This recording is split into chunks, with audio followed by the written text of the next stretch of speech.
That's pretty good. I'm sorry, but for some reason my camera is not working again. So, do you want me to say something in the chat that I'd like to say something? Because I don't want to just burst in, because that's not fair to the rest of you whose screens are working, that you can kind of get a cue from. No, I don't know. At least for me, it doesn't matter to me whether we can see you or not. You're welcome to participate fully. Okay. So one thing, what Christian just said, it reminds me of it's kind of a cliche said about good directors, that they don't include in the film just extraneous details just out of kind of carelessness, although, I mean, they appear sometimes, but usually the idea is that detail is there for a reason, even if sometimes you don't know that, well, obviously, until much later.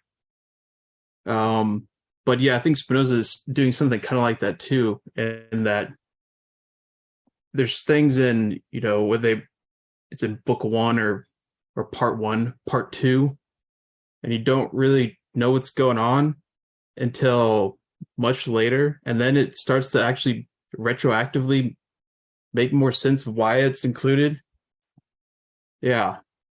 You can see why he's saying that, yeah, you got to read the whole book the whole way through and then start reflecting on it as a whole, because it's meant to be read that way.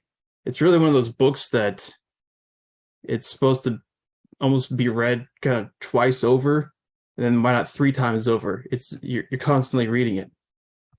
Kind of like Finnegan's Wake. Kind of. Yeah, there's no section of this that, like, I feel like there are some philosophical texts that you can read and you can say, like, you can skip the intro, or, like, go to part 2. That's where the real meat is, But, like, the ethics does not work without, like, part 4 does not work without parts 1 through 3. You need that. There's you couldn't just recommend this to somebody and be like, go to part 4. They would have, well, first off, you could read the whole thing and have a million questions with part 4. But if you don't, if you just go straight to it, I feel like it's so easy to lose a lot of where he's coming from. You may even be able to, like, understand what he's getting at, but to see why he got there, I think you need those parts for it. As much as part 3, especially on the first read, was a bit of a slog to get through, I was like, man, when are we ethicing, please? But I think, looking back, I think it's like a good, or even just, like, to simplify your analogy even more a little bit, it's just like a good plot where there's a little, like, hint in the beginning of the plot about what's going to happen in the end. And then you go, oh my God, that's why they put that there, because of this thing. Oh, it all makes sense now. Yeah. Okay. I'm going to go back to eating. I'm sorry. I just had to, that was very good. I wanted to bring up something that this is very dense for me, the Spinoza. And so what I do, because if I just start reading the new section for, like, today, like, we're supposed to read 160, 171. If I start with 161, I feel like I'm going to get a mental cramp because I didn't stretch. So what I do is I reread 143 to 160, almost like hitting my stride. And it was at the very end of 160. It's on page 160, and it's his observation 32. And it just really struck me earlier this evening or late afternoon when I read it, that it seems like it's repetitious, or he's saying the same thing in the sentences, but he's not. And to me, this is very important to what he's trying to say in this whole book. Have you been able to get to it? But human power is very limited and infinitely surpassed by the power of external causes. So we do not have an absolute power to adapt things outside us to our use. Nevertheless, We shall bear calmly those things which happen to us contrary to what the principle of our advantage demands, if we are conscious that we have done our duty, that the power we could have not extended itself to the point where we could have avoided those things, and that we are a part of the whole of nature whose order we follow. If we understand this clearly and distinctly, that part of us which is defined by understanding, that is the better part of us, will be entirely satisfied with this and will strive to persevere in that satisfaction. For insofar as we understand, we can want nothing except what is necessary, nor absolutely be satisfied with anything except what is true. Hence, insofar as we understand those things rightly, the striving of the better part of us agrees with the order of the whole of nature. That just struck me as wise, in a sense of there are things we don't know. There's limitations to human knowledge.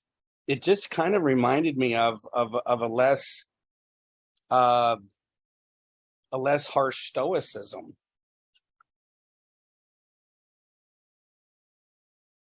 Anyway, thanks for letting me share that. But I was just wondering what anybody else thought about that number. I 100% agree. I wrestle with how much of this is me. I think it's totally fair to draw the comparisons to the Stoics, and I try to check myself on it only because I know there is some nuances that separate the two, but I can't help reading, especially now that we're through part 4 into part 5. I can't help read this text without at least seeing the inspiration. And I know we brought it up way towards the beginning of our discussions, this idea of like kind of maybe an inspiration or some nods towards the Stoics, but this whole idea of this Spinoza's concept of understanding comes with it like a sense of tranquility that just kind of like screams Stoic philosophy to me in like a very core way. So even if I wouldn't say they're necessarily like intertwined, they're definitely hitting on some of the same notes, and that might speak to some of the credit of what they have to say as like a broader philosophy of life, that these people with very different initial presuppositions arriving at the same kind of conclusion for how to live a good, fulfilled life. And that's something to consider, at least in my opinion. So it was a really long way of saying I agree with you. I feel like the comparisons that we're capable of making are pretty, at least for me, like most, and this is actually, hey, great, Nevitt just asked a question in the chat that I can respond to I was about to say, in a sort of naive prima facie way that I generally approach most things. And it's that, yeah, I mean, they're approaching a similar problem, right? A determinist ethic, and I mean, every Stoic that I've ever encountered, I think, has been committed to this sort of mechanistic determinist, like, and it like Chase is saying, it's qualified in certain ways by certain thinkers, in the range of the big heavy hitters, Epictetus, Seneca, Aurelius, etc. But I mean, the quest, the search, the journey, the struggle for meaning and peace of mind in the face of adversity and affects that are out of the control of the individual, and relinquishing that control and not being too beat up about it, not kicking yourself too much about that sort of thing, which was hard for some Stoics to do, in fact, impossible, which is what's interesting here, right? So there are definitely those sort of easy comparisons to make, like, okay, yeah, they're different people looking for a way to fashion an ethic and a code of conduct. What is it? How did he put it? A correct principle of living and a set of maxims by which to guide one's life in the face of forces beyond the control of the individual, and it happening within a determinist frame, largely, again, qualified in certain senses by some Stoics, not by Spinoza. I think he's very you're adamant, but and pretty clear about it. But that's why I thought that the beginning of this section that we were reading was so crazy. I thought the beginning was so crazy because the preface, right, is this. It's like he's breaking the fourth wall for a moment, like he does in the prefaces and appendices, and saying, "Hey, dear reader, record scratch, like that. That's me, totally determined by my surroundings and affected with sometimes sadness and sometimes joy. You're probably wondering how I got into this whole mess." And he says, "Well, I'm facing this problem, right? And I'm trying to treat the power of reason. I'm trying to talk about the power of reason, much like other people did. And let's just talk about whom you might have in your mind as you're reading me and my work. Stoics, they confronted something sort of like this, right? For we have already demonstrated above that it does not have an absolute dominion over them. Nevertheless, the Stoics thought that they depend entirely on our will, and that we can command them absolutely. But experience cries out against this. So he name drops and then says, here, let me try and draw some distinctions here. Let's try and clear the air here. Let's have no illusions about what I'm doing here, or try to have none. Not a Stoic doctrine, but it's not like the Stoics, they were too serious and dour and sad, and I'm trying to be more jovial and have fun. He's trying to say, I think in that passage, it's worse than they thought. It's bad. The situation is very bad. It's thank you, Nevitt, for that example, the gay science, that sort of search for joy in a similar, and like God, again, like I saw I say this every time we read Spinoza, but like in the last section, saw a lot of Nietzsche. In here, I saw like Kant and Hume and Marx at certain. It was crazy. It was so crazy to see, and Hegel, which we'll get to, but don't worry. I saw like the beginnings of like the heartbeat of the spirit that Hegel was influenced by here. Finally, I'm seeing like, it's like I'm watching the trailer for a new Terminator movie that's total shit, but I'm like a popcorn eating idiot who loves things they've seen before. I'm like, I saw Arnold Schwarzenegger and I clapped when I saw him. I clapped because I knew that guy. I know that. I like that.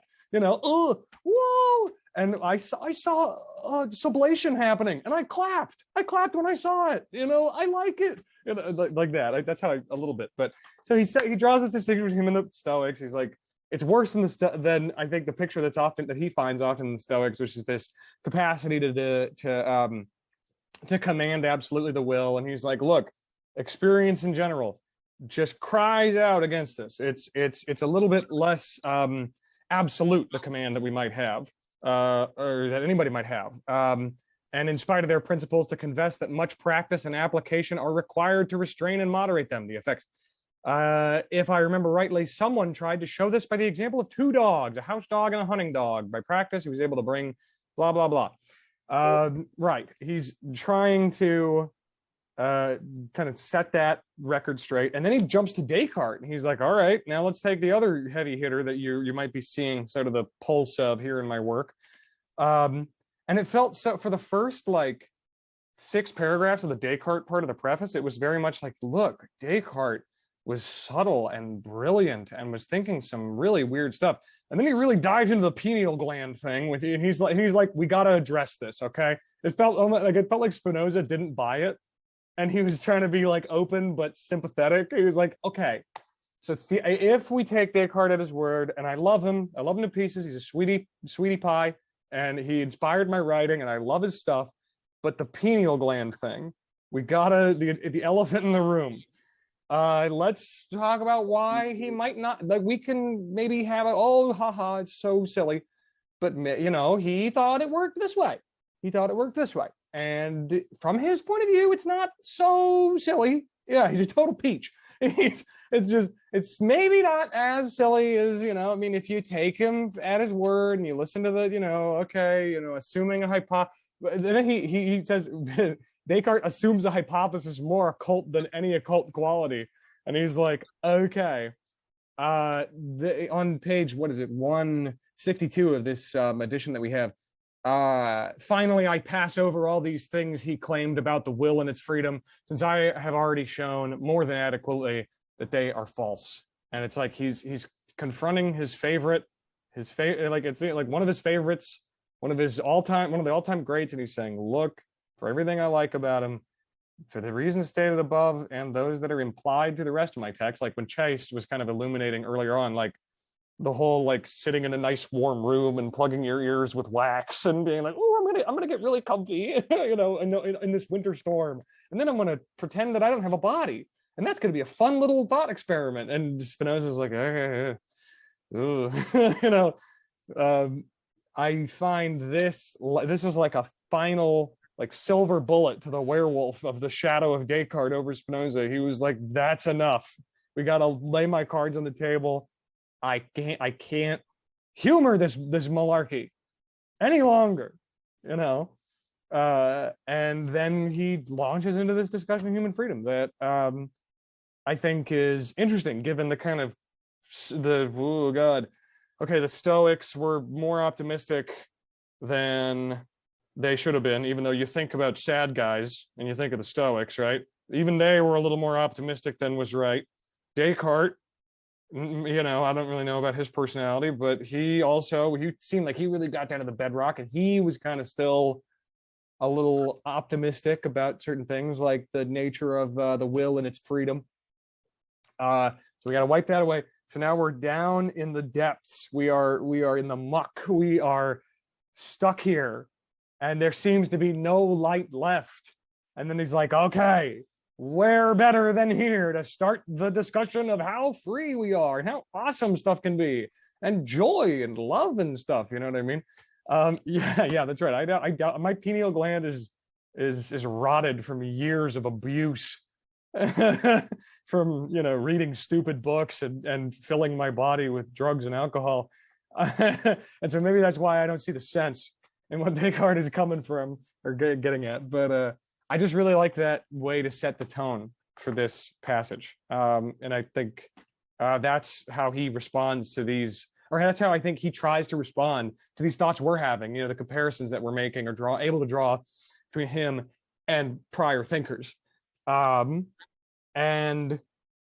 I think that then from that then forward, I just thought more about like the future, who he inspired and who drew from the things he's talking about, like he describes sort of like a prototype of the categorical imperative here at a certain point, with reason and its universalizability, and the reason that deception cannot be seen as a viable, choice in its capacity to be a universally shared value or ethical principle or maxim. And so there's a lot of really cool stuff, but I guess, and I hope I'm not totally, veering us off, but like, I just, maybe I'm not, maybe I'm, here to rectify you bunch who have been too far afield until I showed up. Digging into the text, I was enjoying it. I was like, okay, yeah, clarity and distinctness dispelling passions. That's all that makes sense. There's no passion or affect for which we cannot form a clear and distinct idea. Okay, I'm with you. Sure. I really thought the thing where he said simultaneous contrary effects must cause a change in one or both until no longer contrary. That was kind of weird. Pretty cool. Two things in an antagonism, and then something's got to change until the antagonism itself is like a reconciliation or something. I don't know, but that's me having fun. But I guess my first big question was just like the first couple pages, Proposition 5. Was this page 165? He says this really weird, interesting proposition, P5, the bottom of the page of 164. The greatest effect of all, other things equal, is one toward a thing we imagine simply, and neither is necessary, nor is possible, nor is contingent. Well, not as necessary, possible, and contingent. I was like, whoa, I don't even know what's left there. I'm not Aristotle. I don't have like a table of options from which to pick. And I don't think like that, so I, might be too simple in the mind to catch his drift. But I was like, okay, but maybe that's good because it's simple. All right. The greatest effect of all is sort of thing we imagine simply. Sure. Simplicity. God is simple, I've heard. For some people say, say that God is pretty simple, and that's nice, and he seems pretty great. pretty great affect. That's sweet. But then, and I thought I had it. I thought I was like, I'm getting at something, right? That we can imagine simply. Yeah, okay, maybe Nevitt, you might be anticipating my question, right? Because this is what I'm getting at, right? Later on in P8. In P8, he says this weird thing on the next page, 166. The more an effect arises from a number of causes concurring together, the greater it is. A number of causes together can do more than if they were fewer. And so the more an effect is aroused by a number of causes together, the stronger it is, QED. Proposition is also evident from A2. Blah. Very straightforward. A very short, straightforward thing. But I was just kind of immediately like, oh, whoa, I flipped the page back. I was like, wait a minute, whoa. So the more complex it is, the greater it is. But the more simply we can imagine it, or the more simple it is, the what I don't know. I guess that immediate conflict, right, between simple affects and complex affects and their mutual greatness, that confused me kind of right off the bat. And I think maybe Nevitt, you've got your finger, like I said, your finger on the pulse of the problem here, which is that he says imagine, and I want to know why you said what's your thinking? Because yeah. Well, I'm just looking again. Just a reminder, I have a different translation, but in the demonstration for Proposition 5, kind of like halfway through, he says, "But to imagine something as free can be." So let's see, he's identifying. Okay, but to imagine something as free can be nothing other than to imagine the thing simply, whilst we are ignorant of the causes by which it was determined to act. And so that's what when he said imagine there, what I assume, given that sentence, what I thought he was saying is that you can imagine something simple, but that imagining that is not imagining how it is, because he says here, whilst we are ignorant of the causes by which it was determined to act. And so, given that everything, if my general sense of Spinoza is everything is exhaustively determined by everything else. We've talked about kind of this infinite web of interconnected causality that to imagine something simple as completely free is in a sense a kind of fantasy. So you can imagine something like that. And maybe there's certain usefulness to imagining like that, but you're imagining, it's like, I can't think of the only example I can think of is from my engineering days. But, when we used to talk about electromagnetic equations, most of them you can't solve them unless the few things you're talking about, like these two electrons, are like the only things in the universe. Literally, if you add another electron and the equations become almost insoluble. And so you can imagine, you can solve these equations if these two electrons are the only things in the entire universe. And so that's the way I saw him saying is you can imagine things in this sort of simple, isolated fashion. But when you do that, you're abstracting them away from this web of causality that is actually determining the things. But that's basically all based on that one sentence. So maybe I'm making too much of it. Yeah, I think you're definitely on the right trail there with that. So I think it's the keyword is probably abstraction. This idea of imagining the thing simply, where this is what would normally occur in consciousness. Just the baseline state of consciousness would be it registers effects, and we take those effects in a more or less simple manner. And from there, because we're conscious of the effect, but that doesn't express the cause, that's kind of the nature of inadequate ideas and also knowledge through the imagination of this first kind of knowledge. But then, okay, so the thing is, there's all these powers, comparative powers between the strengths of affects and imagination and whatnot. And then reason comes in and does even more complex things with this kind of comparative scale. But I think the way that those relate to each other is kind of what's at issue with this, which I don't think I fully understand it, but I'll at least try to explain what I think of it or whatnot. Okay, so imagination, when it simplifies things, when it abstracts them, that's when the affect is at its greatest, it's strong, because there's nothing else that's kind of sharing the affect with it.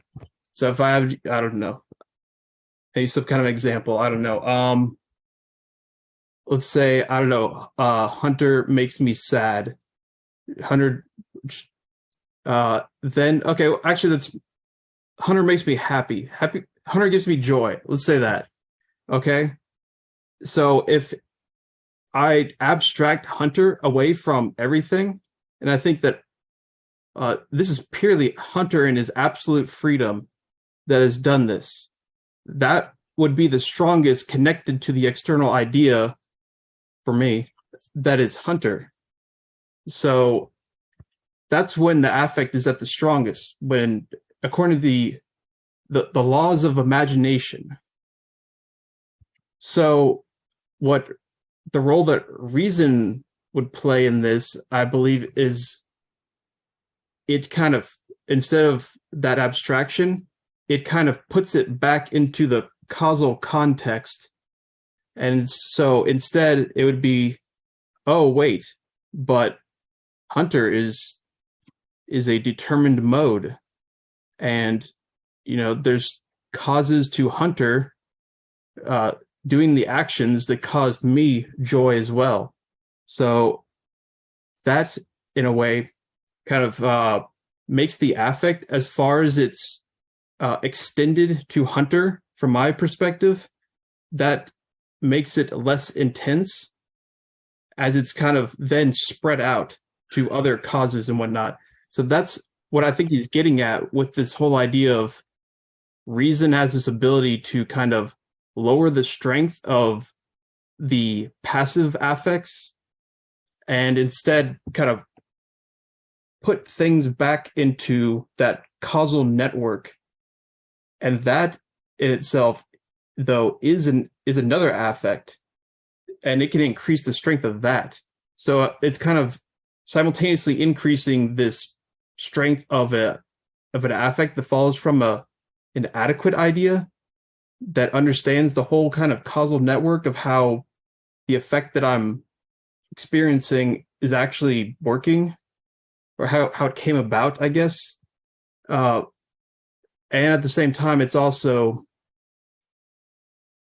weakening or the other aspect that is that abstractive, imaginative kind of affect of inadequate ideas. But is that what you're saying? Is that Spinoza trying to get at why we have partial understanding? Yeah, I think so. Okay.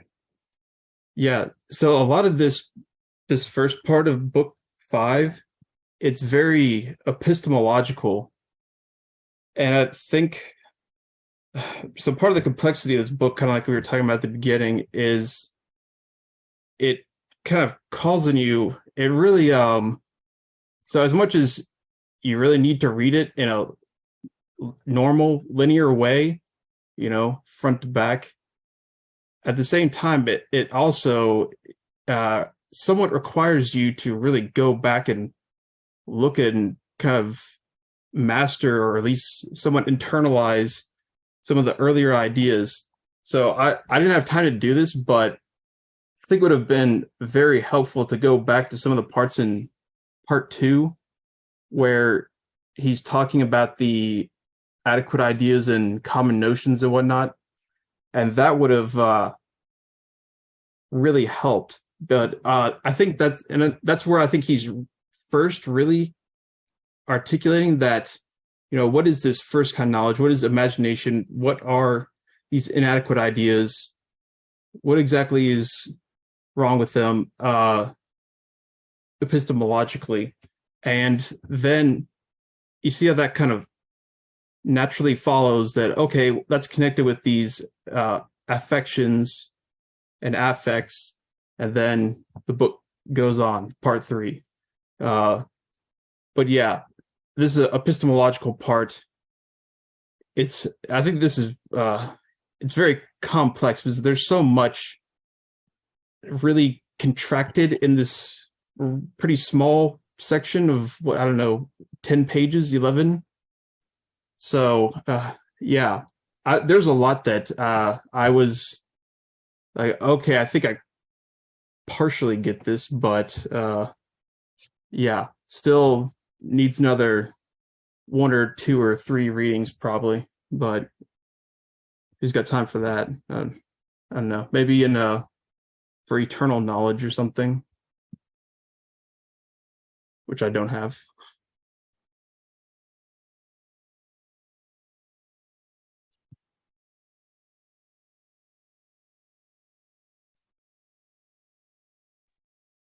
Well, okay. Yeah, I buy that. And I think, like, in that last bit of what you were saying, you kind of touched on something that's kind of interesting and that leads into the next portion of this reading, right? It may be, with eternal knowledge, right? Which I don't have. Which I don't have either. I struggle to do the whole subspecies aeterni thing. I suck at that. I will admit that. I'm so in my perspective. I'm so partisan. I don't like murder. I don't like, genocide, even if it's not necessarily good or evil. I just have these hang-ups, these childish hang-ups, sorry, that's being fun. I liked the part later on. I don't remember exactly what it's like, starting around P8 or something like that. Or no, yeah, P8's the one that I was just actually, yeah, no, P9, right? P9 was crazy. P9 was big and it was crazy. Yeah, don't knock murder till you tried it. That's true. I mean, I suppose I've never murdered anybody, and so I can't necessarily make that strong of a qualitative claim. It might be crazy, but I I personally, that's one I can go without. At least for this lifetime. I read a lot of the Gita, the Bhagavad Gita today, though. There's a lot of reincarnation talk in that. So maybe I'll have like another chance, later on in the next transmigration. But well, be careful you're reincarnating in a direction you want. Yeah, I got to make sure that I have good karma, not fruitful.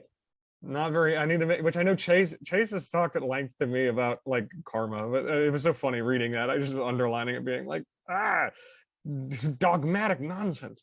But and actually I want to respond to it just before I go on to just what I'm thinking about this next P9 thing. I just want to, like, Nevin, when you say, I don't get why anyone would think Spinoza would say murder and genocide are good. I'm with you. I don't think he would. I mean, I think that he tries very hard here to put forward like the whole things are relatively good or evil. It's not as amoral. I guess it is. I don't know. There's just I'm struggling for the language to even adequately describe what I'm thinking, but it's like he rules out certain options. He rules out certain objects according to the dictates of reason. And like he starts with something really small, really easy, deception. Just deception. Even that is like not a good practice or principle or maxim for a life governed by the dictates of reason, or in living in accordance with reason. He's pretty clear about that. And so, I mean, pie in the sky ideas like murder or genocide, like they're completely out of the question, like in the reality of the material that's in front of us. Like, and this is Eric, we were talking about this. I saw in parts of this, this sort of like I said, the prototype or the predecessor, like the ancestor, the genetic ancestor to the categorical imperative. You know what I mean? Like very much so. I mean, I saw it as, and so and knowing what I know about that, I can kind of go like pretty intuitively say, okay, yeah, so certain things are definitely off the table for pretty obvious reasons to anybody that's kind of minimally familiar with the structure of something like a categorical imperative, general universalizable imperative. But I liked the qualification here in P9, where he's like, so clear understanding will greatly empower a subject over these affects, but without that sort of clear understanding, and he's like, and you know how in short supply that is. You know, a clear understanding of things. A person living by reason, come on. And that reminded me a lot of Kant being like, even if nobody on earth ever followed reason, you know, he's like, look, you know, this doesn't have to be a common practice necessarily for what I'm saying to be valuable or important, or maybe even just logically true, you know, as far as he's putting, this is just true. He says, okay, in lieu of this, you know, grand social access to or proliferation or engendering of reason, like living in accordance with reason, the next best thing, basically, he doesn't say that, but he says basically the next best thing is a correct principle of living and maxims to apply to life, and its affects and its moments, the moments of life and the affects that follow, and their attendant affects. And I just really liked this passage. I really thought it was very nice to see him say, you know, let's get some practical advice. Almost, this was what was it?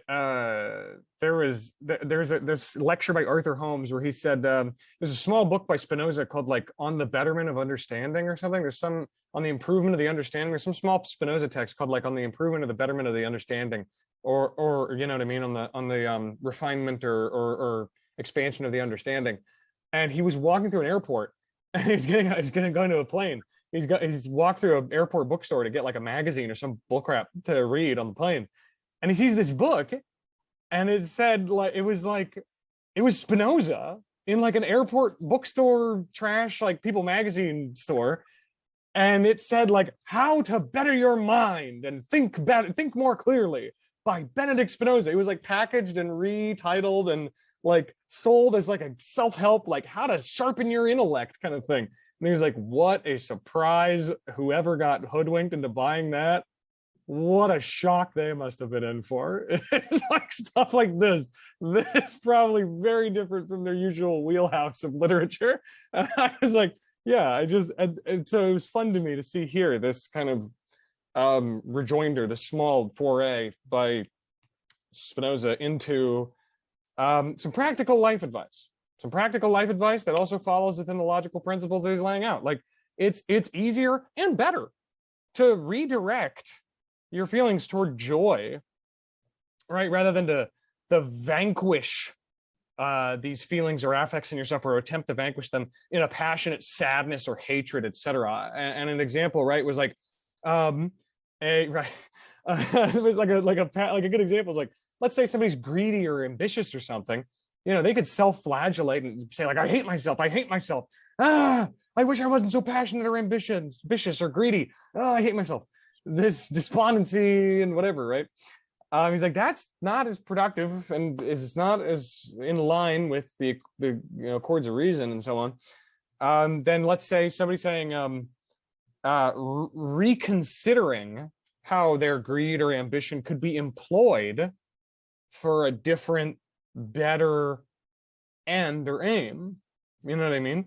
Take the elements of yourself that you don't like and don't see them as a permanent stain on your character. You know, don't fall into the pit of the demoniac despair, which, by the way, I like that Spinoza was like, that's not possible.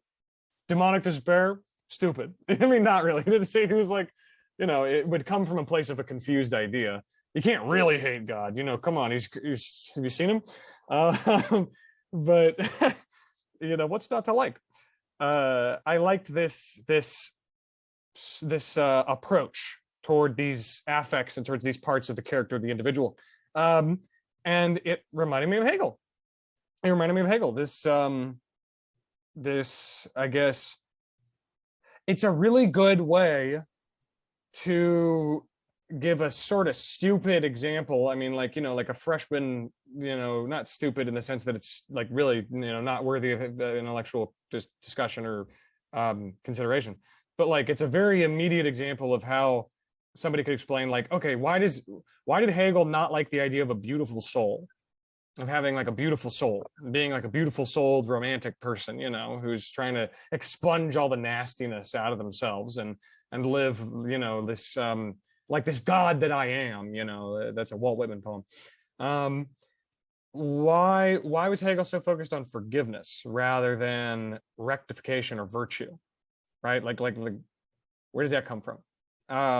And this is a great illustration to that. I feel it's just sort of a very short, very solid introduction to the process of reconciliation with, let's say, a facet of one thing, not even a self, but a facet of a thing that is seemingly in contradiction with some other facet of a thing.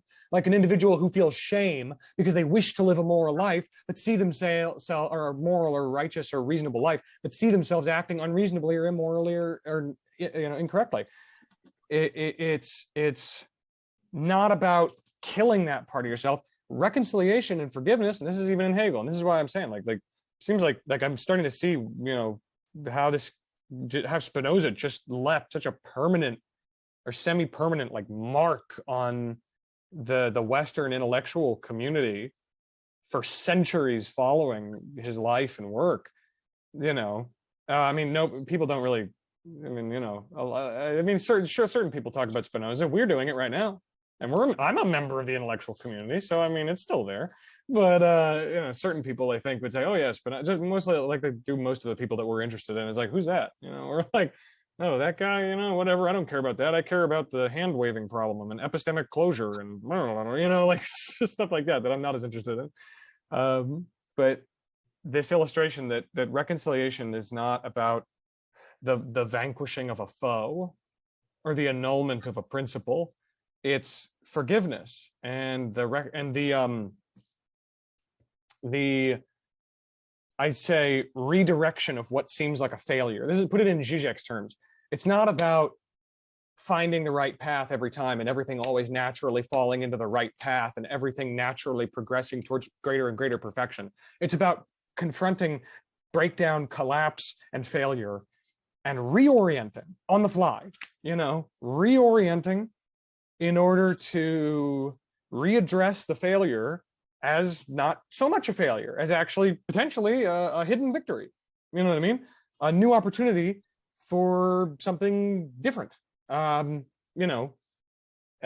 better. I mean, there's continual debate about that, but something that I think Spinoza would be willing to say is better. Not that it's necessarily going to happen, that people are just going to do this sort of thing, but that it's a good idea, that it's not going to hurt as bad, and it's not going to stress you out as much, and it's not going to waste as much of your time to do this, to try and reorient upon the confrontation with failure or collapse or antagonism, and move forward in a new direction, that might not look like success or victory or something. I mean, sorry, now that's getting into Hegel, where it's like, what is better?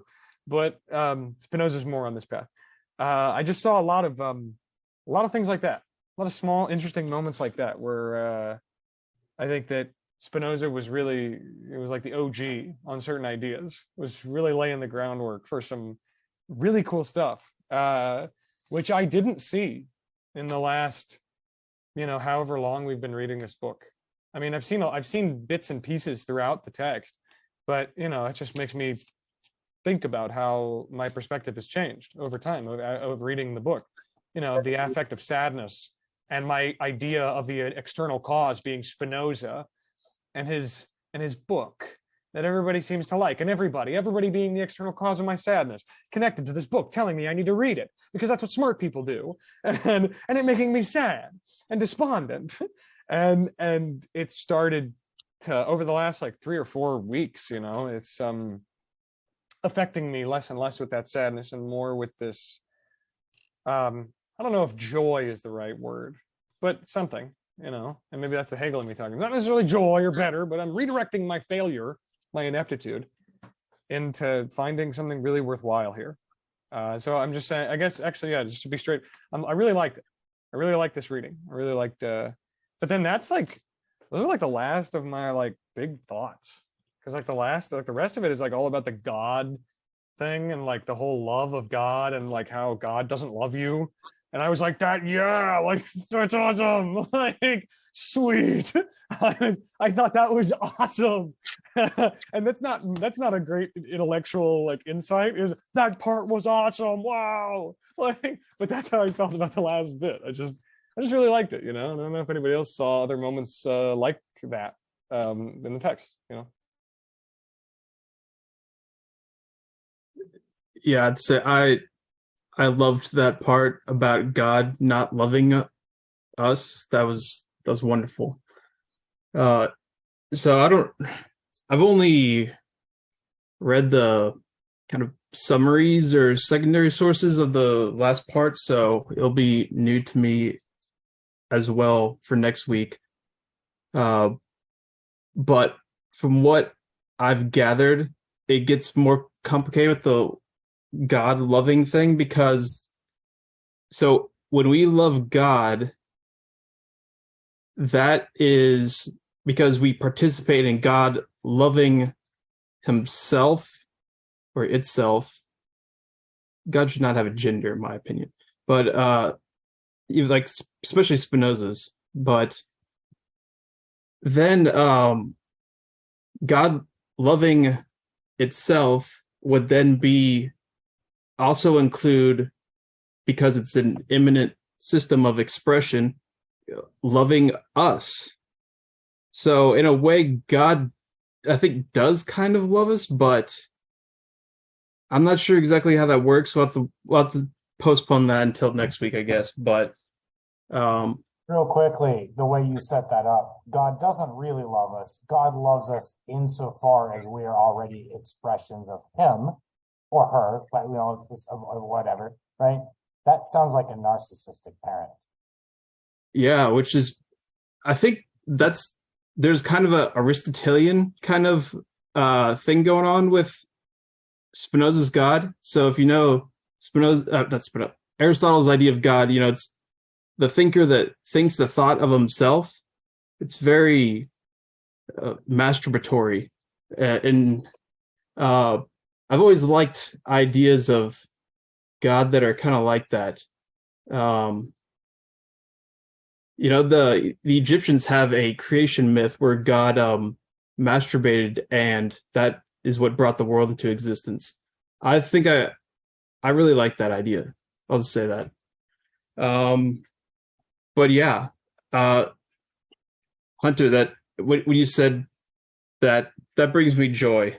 I don't, for whatever reason, I just want people to experience joy with Spinoza. I don't think it's necessarily a rational determination on my part, but I seem to be determined to do that. So when it actually works out, you know, I'm not the adequate cause of it. I highly doubt that. It's still that's awesome. But okay, one thing that I think is interesting about kind of sort of, at least I think this is something of a Hegel kind of connection, but that also kind of deals with what he's critical with Descartes about, which I think is really important, because Sweetie Pie Descartes he's a sweetie pie, no doubt. He's subtle, his animal spirits and the pineal gland and DMT and whatnot, but he's got some things going on that are some major issues. So it seems like Descartes, his thing is that we can absolutely, if we have this refinement of the will, then the will can fully exercise action through the body and whatnot. So that's it. There's kind of this uncaused willing that then proceeds into some kind of action. And that's, well, I mean, Spinoza describes somewhat the process, but that freedom is comes down to this uncaused will, that's basically the opposite of Spinoza's position.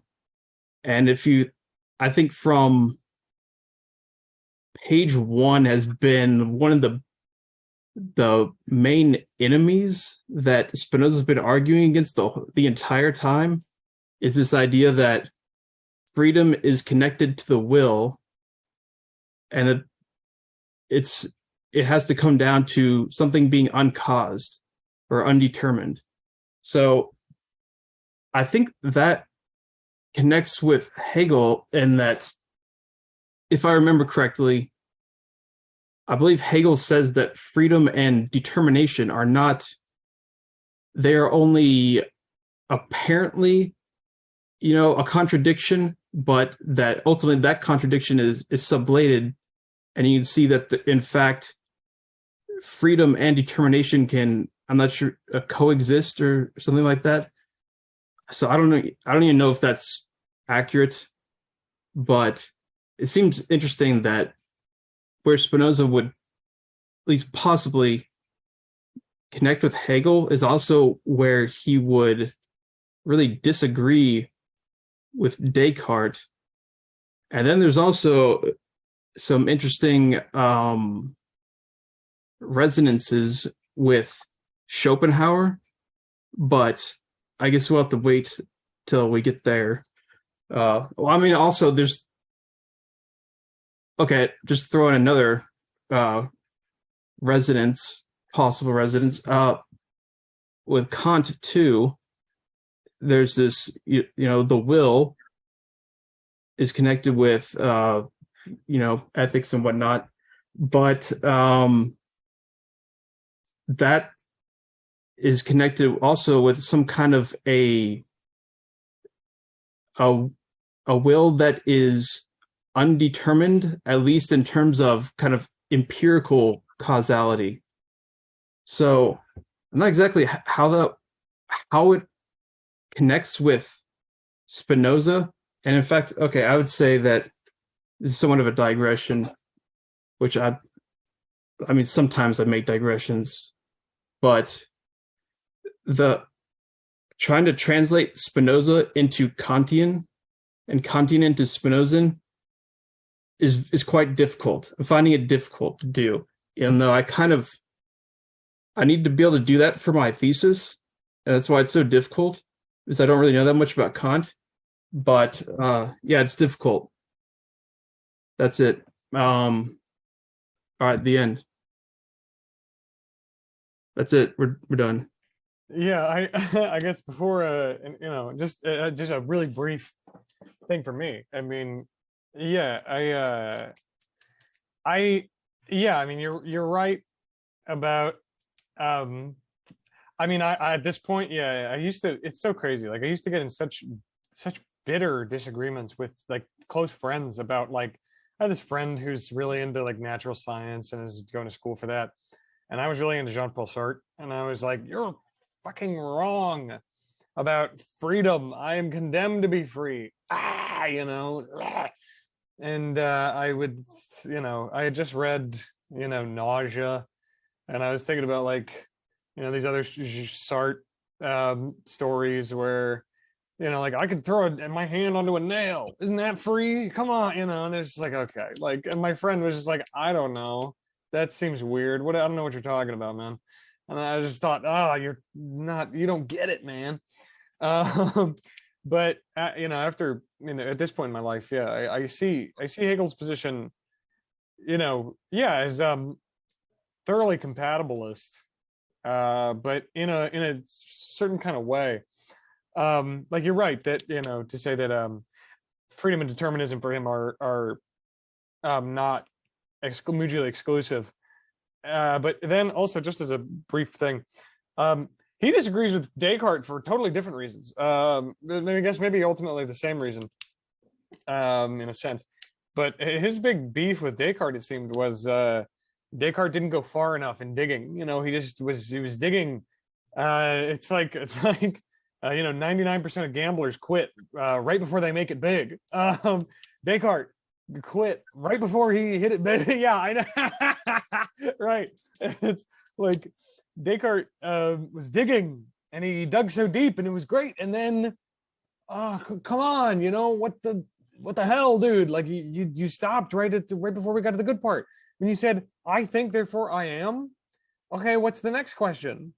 You're just gonna stop? You're just gonna stop? You're just talk about like automatons and stuff and like all that, like, okay, and like God, an evil genie and stuff. Like, no, wait, go back. Wait, come on. No, oh God, we're getting away from this interesting thing. I think, therefore I am. What is the I and am and the thinking? What's going on there? And how can we interrogate that in a way to get even more subterranean? How can we investigate that? The copula and the subject and the way that the predicate dismantles itself in the wake of the subject's exposition. I think, therefore I am. What all of that, there's, I think, a lot to be said about that. But yes, they are in agreement that Descartes kind of, didn't go far enough in certain areas, and stopped at these sort of weird occult hypotheses, the pineal gland and so on. Like, a fortune teller tells me that because I have a wrinkle on my hand, I'm going to be married to a very rich man, and every time I put my laundry out, it rains. Like, I think that's the level that I think Hegel would leave Descartes' hypothesis. It's like, which is, a little shitty, but it's like saying, my pineal gland vibrates every time that my animal spirits tell me to think. That's, and it definitely rains every time that I put my laundry out. Those are just the facts as they stand, dude. But more to the point on the Hegel thing, I think just to finish this, the way that I think that he puts a really interesting, the Hegelian answer to the determinist, to Nevitt beating me over the head with a club with his shillelagh of determinism, is not to say you're wrong. No, I am free. Please stop. I'm just a poor little free guy. Please. It's not to insist further on this sort of empty point of how free I am and to stab my hand through nails. That's it's like putting wax in your ears. It's missing a point. You don't need to do all that. The much simpler response, I think the Hegelian response, the insistence on determinism, is say, yeah, we're determined ultimately by all these causes and effects. But what's really interesting to me, Mr. Deterministic Science Man, Dr. Science, from what subjective position are you standing and professing your deterministic, mechanistic picture of the world, which is ultimately, according to the findings of modern mechanistic science, modernist thinking, Enlightenment thinking, the contingency of our existence and of truth. Sure. But it seems very important to you that we believe that. There seems to be something beyond that going on.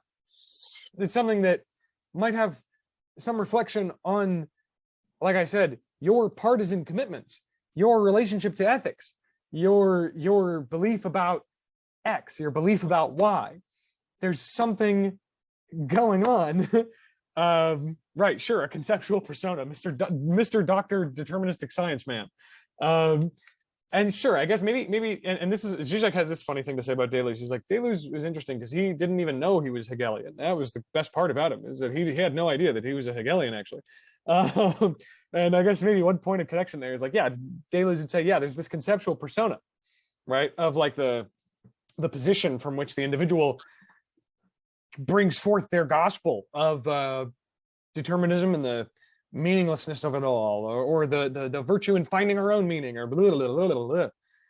But Hegel, I think, is willing to turn it on its head, like he does most things. Look, I'm a communist. But he says, like, I mean, he doesn't say this, but he says at least in the phenomenology and in the beginning parts of the Science of Logic, which I've read a little bit of, not the whole thing, which I'm going to read, I promise. But like, what is it that's in play? Because it's not just that there's a deterministic mechanistic science at play. There's a discussion about that deterministic mechanistic science at play.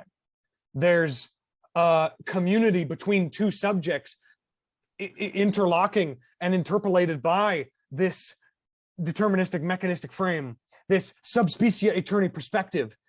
There are two subjects interlocked in some sort of contest or perhaps reaffirmation or reinterpretation or reinvestigation of the principles that unfold from deterministic mechanistic hoogie-doo, whatever.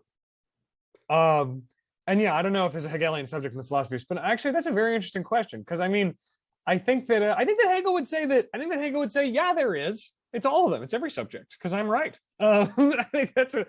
But I also think that he would say that there's room for one. I think that Hegel would say that Spinoza lays out a system that is good, but it has its limits. I think that's how he describes anybody, right? Is like Spinoza was hitting a lot of the right marks, was hitting a lot of the notes, but he didn't finish the song.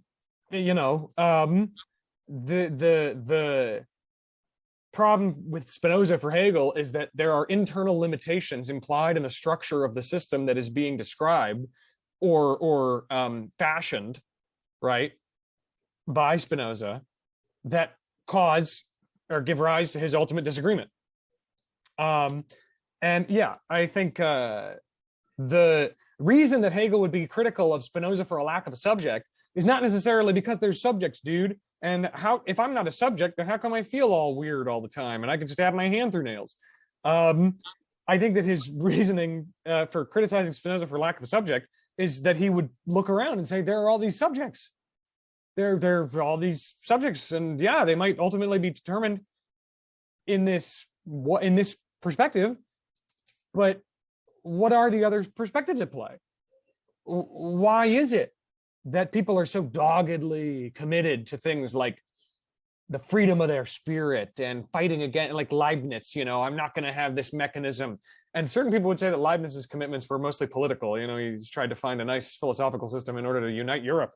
But so there's interesting questions like that, but it leads to this point in, I think, the Hegelian frame that says it's potentially more productive. Like, I'll just leave it at that. I'll be as modest as possible. It's potentially more productive to not, you know, go, oh, boo-hoo, I'm determined. And I'm just a speck of dust in the wind. And whenever you look at the sky, don't you feel so small? Oh my God. We're just a couple of little ants on a big blue marble hurtling through space. Oh, geez. I think that Hegel is sickened by that sort of talk. I think he's like, there's very little point in that, because I think that it's more built into the framework that we are determined by, right? We can agree, Dr. Science Man, built into this framework, this linguistic structure, this mode of relating, these things that Kant points out, you know, the structures of reason and things like that. It's, and again, I'm being as modest as possible in this wording. It's more productive to consider our position as one where the very debates that we have about God and the cosmos and are we free and are we determined and blah, blah, blah. And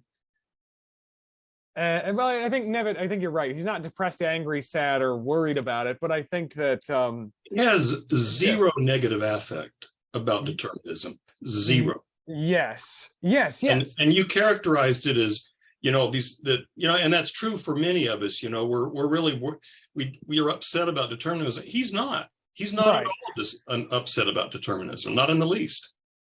Right. I think that with Spinoza, he's very joyful, and the thing that rubs up against Hegel is not his attitude, but it's his insistence on the subspecia aeterni thing. And like the point that I'm trying to make here is that for Hegel, it's like, it's more productive to say that or to let's just put it this way, as simply as possible. Imagine that our discussions and our contests hold the very fate of God himself and the gods themselves in their hands. You know, we're not small players or participants in something greater like this deterministic system, but in a way, our commitments determine that deterministic system. Our discussions and debates and wars for mankind, or between, you know, members of mankind for their destinies or whatever, they hold the fate of our freedom and of God himself kind of in their hands. And I mean, this is really now I've done what I thought I was going to try not to do, which is talk a lot about Hegel. But it's like, you know, that's where he's coming from when he says things like the God of the beyond dies on the cross. You know, God himself. There are things that God himself doesn't even know about himself. You know, and in the story, okay, a good way to maybe get across what I'm saying, and then we can actually just drop this, because I'm okay with just dropping this, just moving on and getting to something interesting, like you know, transcendental illusion and so on, like something that's actually more relevant. But it's like the book of Job. I think Hegel's reading the book of Job would be that God comes down to Job and says, who are, you know, the typical reading is, who are you to question me? Have you seen the Leviathans and the storms and how big the world is? You could not possibly understand what I've got going on, you know. But I think Hegel's reading of it would be more like G.K. Chesterton's reading of the book of Job, where the end is God's statement does not imply like, I'm so great, like it's so grand you could never understand. It's like, okay, I get that you have problems, Job. I fucked up. I'm sorry. But have you seen how horrible everything else is? I fucked up everything. Like everything is a complete mess. I don't know what the hell is going on. I don't even know why I did this. Frankly, I don't have an answer for you. I don't know. Sorry. I got to go deal with Leviathans. This is a huge mess. I have to deal with this, you know? So it's I would say this, at least, you know, yes. And Nevid, I'm willing to just concede that maybe, like, possibly, like, you're very right, like in your response to what I'm saying here, and that it's like not that the things I've said just in this context, in this discussion, do not actually really apply to or discredit what Spinoza's after. I'm willing to just concede that for now. Like, I'm just like, okay, that's like genuinely, and I'm not doing that as like a, you know, look how humble I am. You're free to agree with me and enjoy my presence and the things I say. But yeah, it's that sort of centering of the subject, which I think Nietzsche is akin to. Nietzsche's keen on that, not necessarily like centering of the subject in the way that I'm phrasing it, but like perspective, the importance of perspective and the impossibility of the perspective of the subspecia eterni, which Deleuze and Guattari are also on. You know, you can't get the view from nowhere, you know, the view before time or whatever. And so, yeah, that's all I'm trying to say, is that I think Hegel, yes, is definitely much more subject centered. But again, this is all a field. And yeah, if anybody has anything to say about, you know, God being a transcendental illusion, I actually have a question about that. I was listening to that Arthur Holmes podcast, and a student asked a very interesting question about God in Spinoza. And they said, and we were talking about well, you know, God loves himself through us loving God, right? And loving stuff. But then the student asked a really interesting question that Arthur Holmes was kind of puzzled by. And then Arthur Holmes did have a response, but I don't remember it clearly. But the student's question I remember, which was, well, what if we all universally hate God? What if we all hate God? Yes. I mean, okay, yes, and just in response to what you're saying, Nevid, it's like, yeah, when I say subject, I meant more perspective and partisanship and the limitations therein, the you know, associate limitations of perspectival experience, from which philosophy can be outlaid. But this student asked this interesting question. Yeah, like, what if we all just universally hate God? Then does God not love himself? Because we are the ones that are loving God through we are God loving himself through us. So if all of us totally hate God, like, does God actually love himself? And I think Arthur Holmes's answer was something along the lines of like, oh, God's love is much greater than any of your puny human loves or whatever, something like that. But I don't remember how that gelled. And so that's actually a question I'm kind of raising, I guess. I don't know. And I'm thinking about that, is like our relationship to God and how God maybe, see, this is the question that Hegel would pose, is like, even in this thing where God is everything, in what ways does God depend on us? You know, kind of inverting the question. I don't know.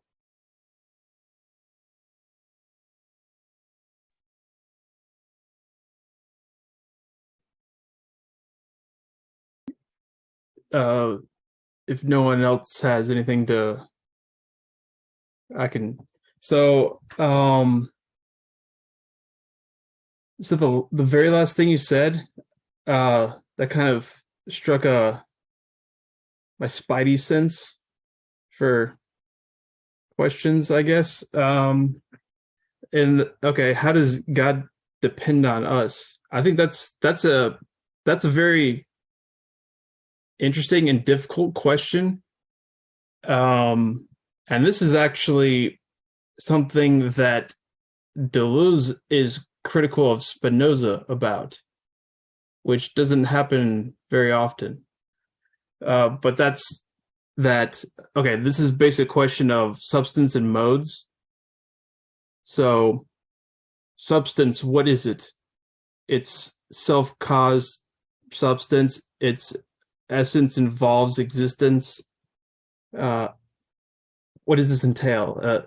Its essence is the power of expression of itself, but it can only express itself through these attributes.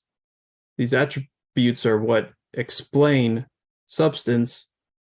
The attributes themselves are only explained through the modes. So you see that from substance, you kind of logically, necessarily, according to Spinoza's own system, need the modes. So substance is nothing but its expression of its modal difference. And you see from there that, yeah, necessity is kind of completely saturated through everything. So in the same way, I think you could say that, yeah, from a perspective, one mode is just as necessary as anything else, or any other mode at least. The whole system kind of works together as a whole, or it doesn't at all. So I think, yeah, there is something of a kind of expressive dependency for the whole system to work on what you could call us, or a single mode or whatnot. But I don't think Spinoza emphasizes that. I think it's probably something more implicit, and he instead more emphasizes that somewhat more of a traditional idea that substance is something kind of independent from the modes, which it is. They're distinct, which that's so it seems like what a lot of philosophers, their kind of critical commentary on Spinoza, it usually, they tend to not grasp those distinctions very well. So it's common to say something like, Spinoza thinks that everything is just one thing, and then just leave it at that, or it's all one individual, and that all distinctions are illusions. And that's clearly not the case, I think, in Spinoza. Okay, so I think I've answered that enough, and my cat is banging on the door, so I'm going to attend to that.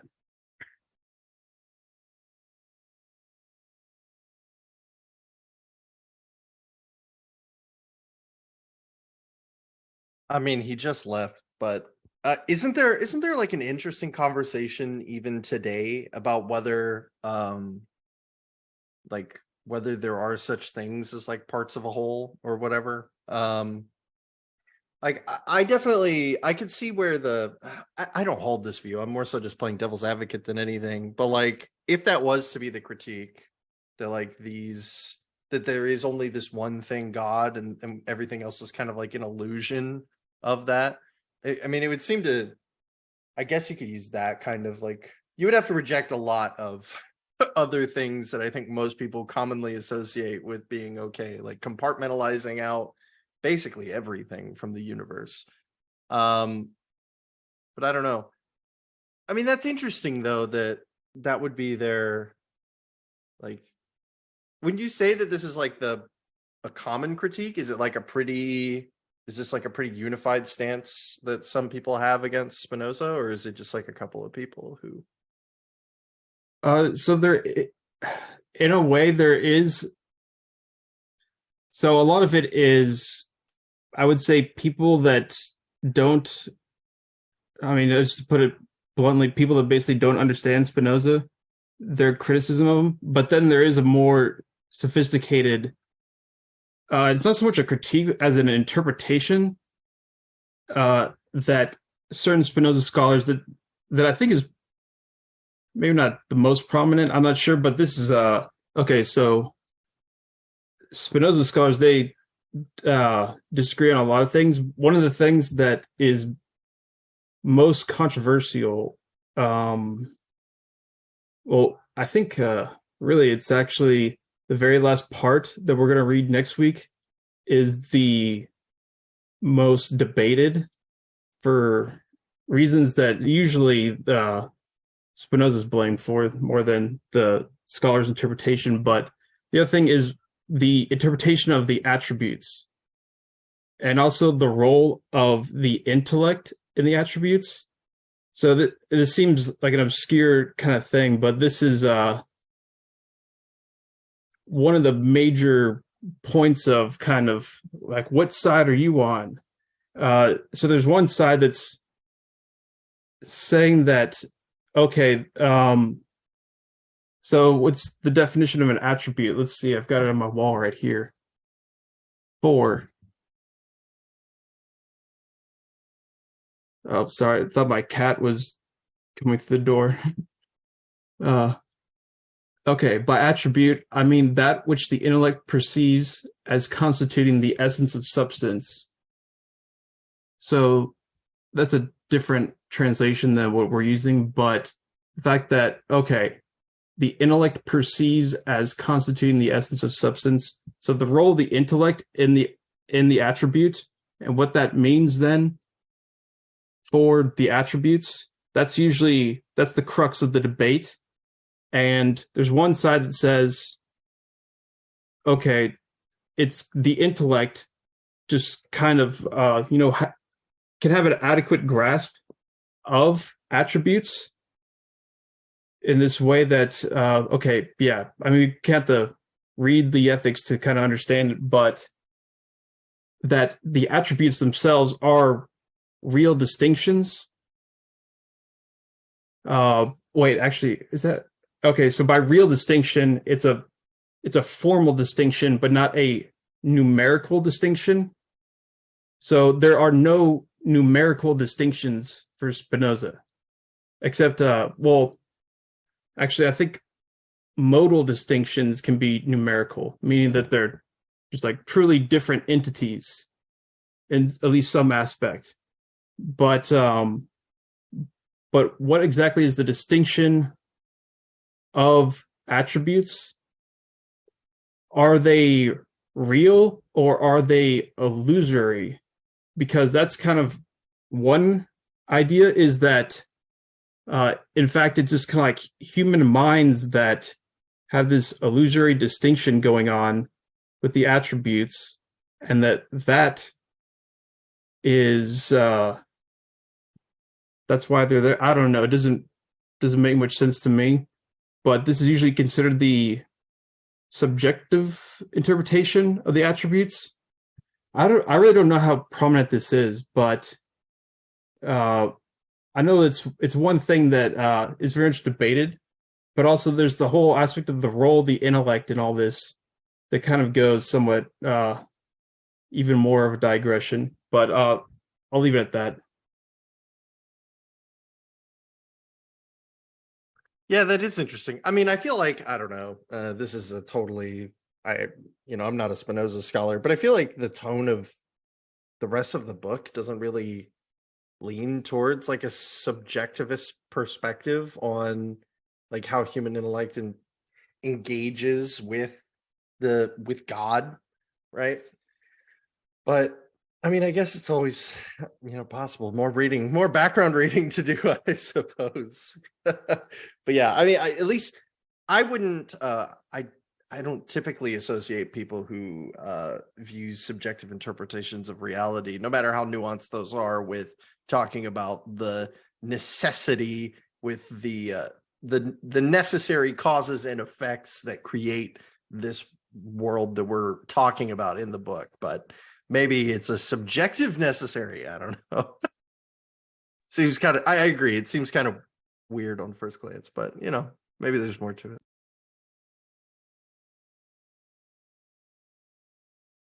Yeah, subjective necessity. That sounds kind of Kantian, doesn't it? I mean, actually, I'll step away from that. I don't know about. Yeah, I don't know either. Okay, so just one thing. So Hunter, you wrote in the chat. I thought all distinctions in Spinoza were quantitative. So that is pretty complex as well as everything in Spinoza is. But okay. So the attributes, those are real or formal distinctions, and those are not quantitative. So those are qualitative. So an attribute is a quality. It's kind of like the whole quality itself, extension or thought. That's kind of like its qualitative whole. And then all the modes are the different modifications of the quality. So they're themselves, different qualitative intensities, at least on the level of essence. But okay, so attributes are not really quantitative, although when quantities start appearing is with modes, but also the way that we can kind of, as modes, participate through the attributes with the essence of God, which is expressed in the attributes. So that's where you have some strange kind of distinctions where they can be greater or lesser, and they're quantitative in that sense, but they're not numerical, and they wouldn't be metric. So you wouldn't be able to give a number, something like that. So that would be it's kind of like a distinction of degrees, but this wouldn't be a kind of numerical metric degree as you'd get in science, like temperature or speed or whatnot. But that's why Deleuze says that the modal essences are intensive parts of the attribute, because intensity has this qualitative aspect.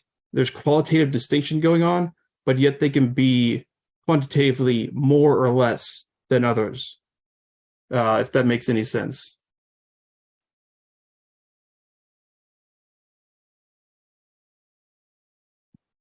I feel like we've gotten maybe a little off the track, but how do we get back? I have a question that might get us back to the text. So I just get the general sense in this section that if we really understood what was going on, then we wouldn't suffer. So like this is proposition 3. An emotion which is a passion ceases to be a passion as soon as we form a clear and distinct idea of it. And then the corollary, an emotion is more in our power, and the mind suffers less from it the more it is known to us. And he just says a lot of stuff like that. So this is proposition 6. Insofar as the mind understands all things as necessary, so far it has a greater power over the emotions, or it suffers less from them. And so, I mean, I guess, I think, I wrote something about this earlier in the chat. I think I get the general idea that that freedom and lack of suffering has to do with being active rather than passive, and passive has to do with being subject to these external forces rather than being an agent. And so, I mean, again, I think, part of the problem with the notion about freedom is I think the notion of the will, like Chase was saying, kind of confuses the issue for Spinoza, because it's not, freedom isn't like me making choices. Freedom is being active and not being restricted by external factors. But I kind of understand in the sense that, he makes all these active aspects identical to one another, and I'm not going to get the list right, but there's the intellect and desire and all these core, I don't know if essence is the right word, but core features of the person. And when all of that is fully active, that's freedom. And part of that active core is actually understanding. So to understand is to be active. To understand is to act. And so I kind of understand it in that abstract sense, that if I really, if I was to understand, so if somehow I was to be omniscient and I could understand everything, apparently I would be fully active, I would be fully free. But he says, but we can't do, we're not like that. I'm never going to be fully active. I'm never going to be fully free. I'm always going to be constrained by external forces. But the more that I know, again, this is my interpretation, the more that I know, the more free I am going to be. And the more I understand these causal forces that are pressing on me, the more I understand them, the less I'm going to experience those as passive emotions. And maybe Chase can tell me whether all that's right or not, but the general notion of the more I understand these emotions, the less they become passive and the less I suffer from them. Maybe just because maybe there's something I'm still missing, but it just seems unlikely that if I really, really understood, I don't know, maybe. Anyway, I'm struggling with the idea that if I really, really understood the causes that are pressing on me that generate these passive emotions, if I really understood these things, then I wouldn't experience them as passive emotions. Is that correct? Is that what he's saying? Can I say something? When you were talking, Nevitt, I was also thinking, when you look at these axioms in this part, I got a sense of he's talking about mental or intellectual self-discipline, and that's why he's separating the passions from the ability to reason. And I think he I don't want to say detachment, but I think what I was getting from this section was separation. Separate yourself from quickly responding to things you may not initially understand, and use your reason as much as possible, even if we realize we're not going to know everything. So to me, it was a discipline against a mental discipline against succumbing to the passions. Yeah, I definitely think there's a kind of practical aspect that he's kind of encouraging us to do as a kind of, a practice, which is also not unlike the Stoics and also Nietzsche.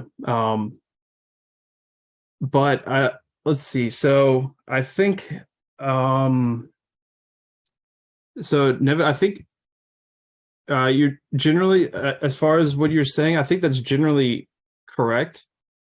So he says, so I think what is important to remember here is that we can never be completely free of passions or these whether it's joyful or sad passions or whatnot, and things affecting us and whatnot. So we'll always have, there's no kind of like perfect enlightenment or anything like that. At least I don't think so. So it seems to me that if we understand something, it's more of a kind of, I guess, a kind of quantitative kind of determination that lowers the suffering or the sadness, the pain, whatnot, of the passive affects. So I think that is correct, but but it wouldn't be anything kind of like so it's somewhat complex in the sense that he doesn't believe that a kind of abstracted knowledge really does much of anything. I mean, he talks quite a bit about how I can know the better, but still be determined by the affects to do the worse. So there's one level of a kind of abstract knowledge where I think he would say, yeah, that's not going to make you feel better, that you just simply know something.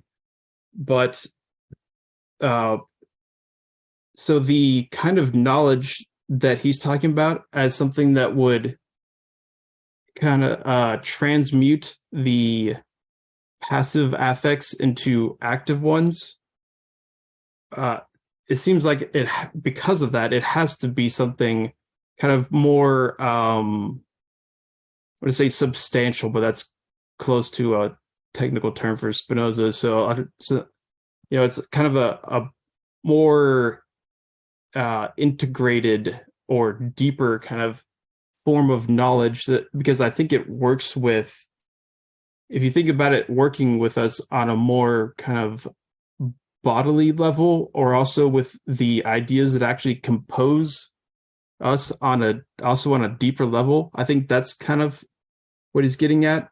So this part is difficult to, especially difficult to describe. I don't think I exactly get it, but this kind of transition from a passive affect, where then having this adequate understanding of it transforms it into an active thing. So it seems to seeing it as necessary seems to be a very crucial part of it, and seeing how it's connected with all of these, the whole causal chain net kind of thing going on. So I think that's probably the best way to start to think of it, would be something like that. So this is kind of a way that, okay, if I have some negative affect, I don't know, let's Hunter as an example instead. So Hunter, now you're not giving me joy, you're making me sad. So what do I do at that point? I can either, so the way of the passive affects, the same action that Hunter can do, if I understand it in this way of where Spinoza would say this is inadequate, it would be to, once again, kind of like what I was talking about earlier. It's kind of like this abstraction and separation of Hunter where I'm only just feeling the register of effects that Hunter gives me, and I can only just kind of react from that without understanding exactly what is the role that, first of all, I'm playing in the affect. What is the role that Hunter is playing, and also what is the role of nature or God in the whole thing? Because I think that's what it ultimately requires, is an understanding of those three. So normally when we have these affections, these passions, that would be something where you think that it's giving you knowledge of some external thing, but in fact, it's mainly just telling you your own reaction to it. It does not express the essence of the thing affecting you. So to understand what was actually affecting me, that would entail knowing, going beyond just the register of effects and being able to understand the role of both parties in that affect. So, which entails also understanding the causal necessity of those things. So, okay, that's all quite abstract. So I think one way to think of it is like, okay, if some bad shit happens to you, just realizing that it was completely necessary. It's not your fault. It's not the fault of the person doing these things, because really moral responsibility is kind of a, what is that? So instead, being able to see that necessity, I think, is really what he's getting at, because he thinks that to see the necessity of it is to see what it really is. And from that, it erases the kind of unnecessary additives of bad affects that come along with thinking that I'm responsible for this, you're responsible for this, it's your fault. This kind of slave morality kind of thing. And I think that's at least how I'd put it in attempt to put it in comprehensible words. I probably failed at that, but oh well. So so here's where another place I'm getting confused, because what you said right now seems to, I remember him saying stuff like that. Like, for example, all I really know are the effects of things on me. I don't know the things, themselves, which kind of pokes a hole in the direction I was thinking. Because what I was thinking was that when things happen to me and I don't understand why, then I suffer from them, because it's like these things are like literally happening to me, like the world is doing things to me. And so I am suffering because these things are happening to me.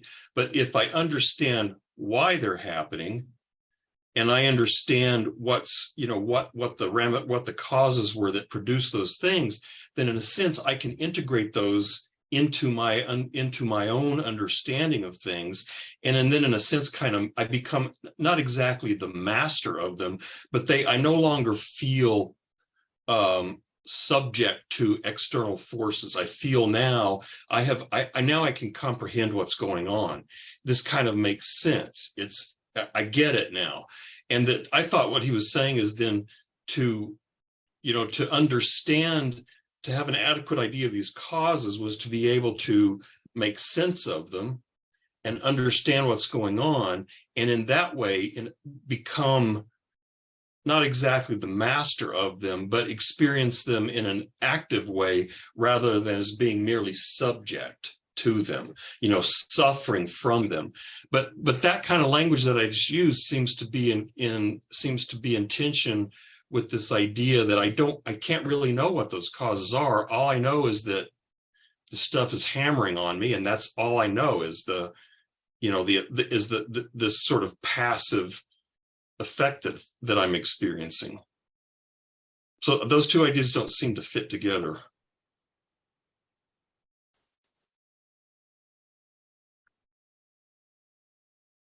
I guess so. I guess I was having trouble at the beginning of your explanation, so I'm not sure where the two things are. But I thought the explanation you gave of how these passive things they become active because you understand them.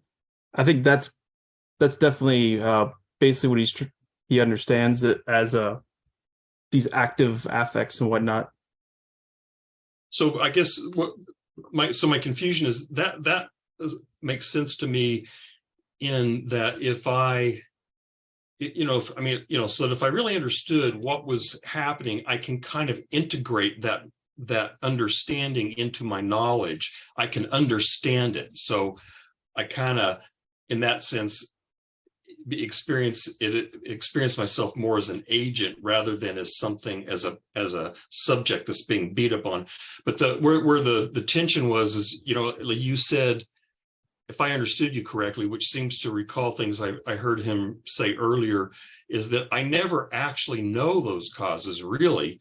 All I know is the effects that these things have on me. So all I have access to in my understanding is the things that are happening to me. I don't. So if that's the case, how could I ever have an adequate idea of the causes of these things if I actually only experience their impact on me? Okay, I see. So yeah, so I think the first part what you said, I think that's pretty accurate to at least what I believe Spinoza is saying. The second part that I probably should have been more clear about, that's the description of imagination, or the first kind of knowledge, is that we only register these effects, but then the whole quite tricky transition from the first to the second to the third. I'm not going to claim that I understand it, but it works in a way where you would go beyond mere effects and you start to instead understand things in terms of those causes. So this would be, so ultimately with the third kind, that's a knowledge of singular essences. And the second kind is going to be the common notions, which is also, that's another way of saying an adequate idea. And those are going to be about how things agree with each other in terms of their constitutive relations. So these relations are these, once again, these relations of movement and rest, speed and slowness, and all that. But the thing is, how they can combine or how they disagree, that's going to be the way that we start to form common notions and start to get past just mere effects. So the idea, at least, let's see if I can articulate this. So when we have a joyful passion, that's a sign that something's relations agree with mine. Although, because it's a joyful passion, it doesn't tell me why, but it tells me that indeed that's the case. We're agreeing with something. So that's always a kind of opportunity or an occasional cause where I can possibly start to form some kind of a common notion and of understanding why it is that that joy has occurred. And from there, you can start to build these notions that would understand how exactly those work. So, how the mediation of these work through these more or less general or universal ideas. And then from there, you can kind of start building them up. And that eventually is that's the system of reason, is these adequate ideas or common notions that you build up, but you build them up by this kind of associative process of extrapolating from joys you feel, and then from that to these notions that you can use to then, have an active understanding of why that joy is occurring, why that agreement is occurring, or why it's why it is the efficient causal factor for that joy, for that agreement between two things, which that's just one common notion would be, agreement between two things, but you can also have common notions that are agreements of the entire attribute of extension, and so on. And then from there, so that's kind of the way that you would start to build that transmutation from imagination to eventually, reason, I think would be the faculty for the second kind of knowledge. So, one thing that's kind of a side note, but so I was reading this book, and he gives something of a Kantian take on this, and says that there's a kind of a, what do you say, a strange harmony between imagination and reason, which I think that's something from the third critique. But I found that interesting. So the idea is kind of that, you've got imagination. It's got these laws of association of, affects affecting you. They give you these traces of memory, and then that gives you, objects of hate and love and whatnot. You've got this whole kind of logic going, and he kind of goes through, Deleuze does, and shows how Spinoza uses those rules of association with imagination in order to kind of build then out of its own system the rules then of reason that surpass imagination.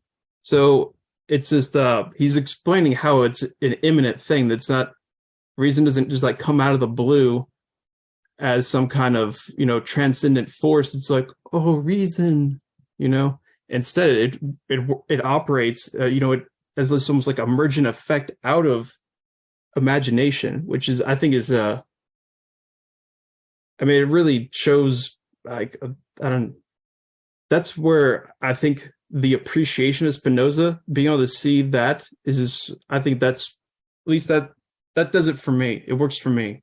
Like, oh my God, yeah, Spinoza really did think of this and tried to do it all without having some kind of just some random givens, that's like descend from heaven that give us, reason or whatnot. Instead, it's built out of the system, and he's all trying to put all of his presuppositions, kind of like lay it all down for you. You can question it then, but here it is. I'm constructing this system, and I don't know. I admire it a lot, even if I don't agree with everything, but yeah.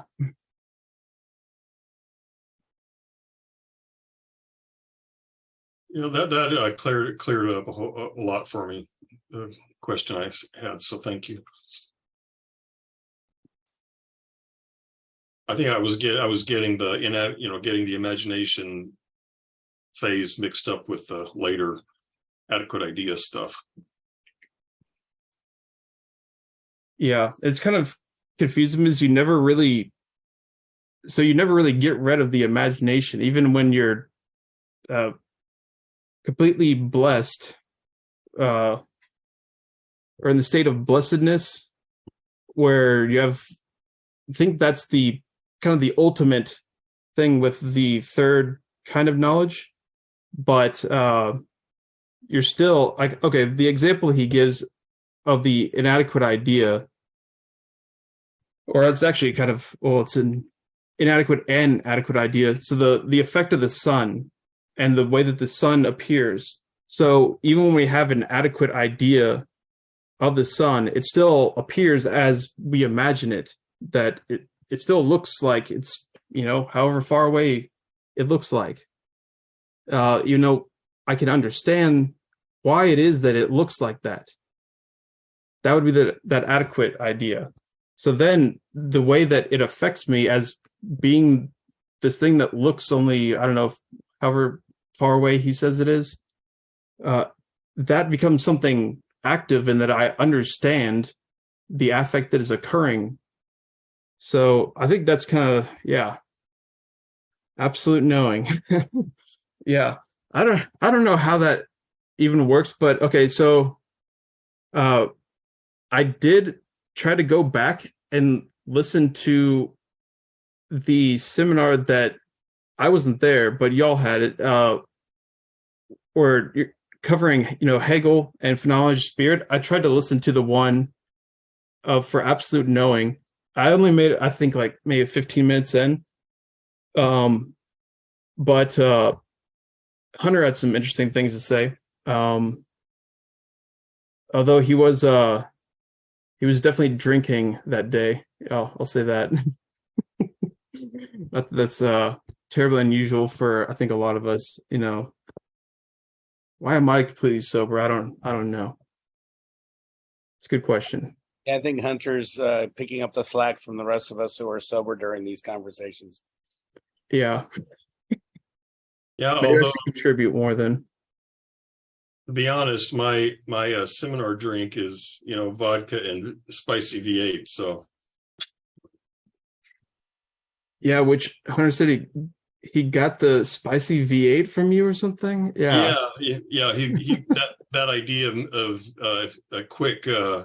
It's not exactly a Bloody Mary, but it's a lot quicker than making a Bloody Mary. You just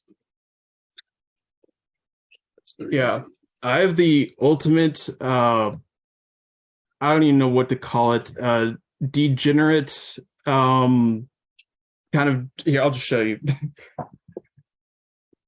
I have a jug with some Franzia in it that's actually been there for several days. And I've got my jug here of Franzia. So that's how classy I am. My daughter last night, I don't know if you can see this, sent me this picture. She was at a restaurant or a bar with her husband, and she sent me this picture and she said, "You would not like this drink." and I looked at that and I said, "It's this deep dark red." And I said, "Please tell me that somebody did not invent a drink made out of beets." And oh my God, they did. It is a drink made from beets. Like, this person, I don't know, should be tortured, whoever came up with this drink. God, who would ever do such a thing? Anyway. Yeah, that reminds me of okay, so there's something on the internet called, I think it's Rule 34 is what they call it. So it's the idea that anything you can think of, there will be porn of it. And I think it's the way with just about anything. I think this is a rule. It's really just a species of a more general rule, which is that humans just try to do anything that you can think of. Anything they can, they try to do. So if you can make a drink with beets, then somebody's going to do it. Yeah. Well, I've often wondered, how in the world did humans ever come up with whatever, like beer? Like they had a jug of fruit juice and some guy said, "Huh, this stinks. I think I'll try it.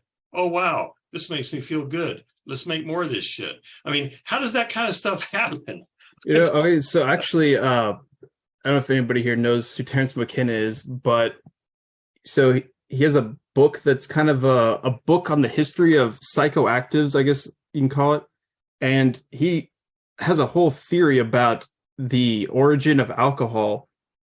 I read this like a really long time ago, but I believe what he's saying is that we used honey as preservatives for certain things. We would put things in honey, and then the honey fermented, and then we discovered alcohol that way.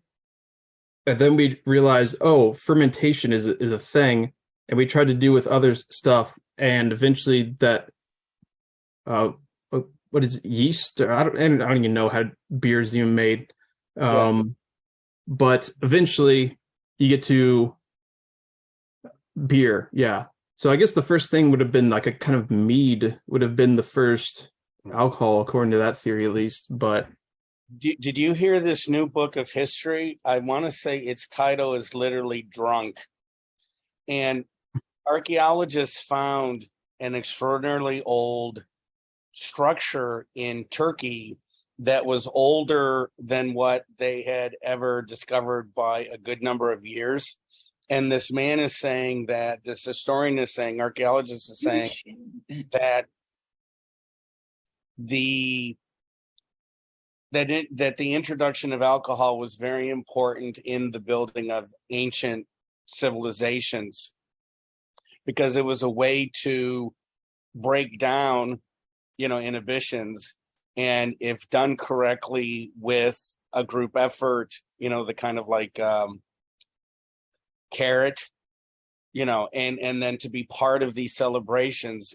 I'm not doing justice to the book, but you might want to look at it, because it's an interesting take on it, because I don't know if any other historian or archaeologist ever suggested,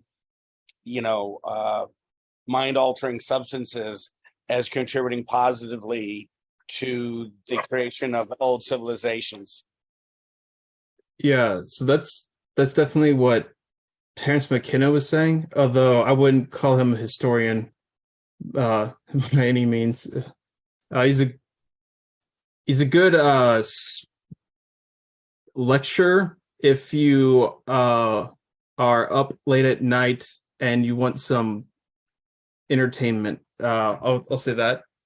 He's also a Whiteheadian. He's not a dummy, but not a trusted historian. I'll say that. But there's definitely okay. So one thing. What did you say his name was? Terence McKenna. Okay. Although I have to give the warning that he's definitely not a kind of a scholar or whatnot, but I mean, it's interesting stuff. But so he says that civilizations are you can kind of tell that there's types of civilizations by what kind of psychoactives they allow and which they do not.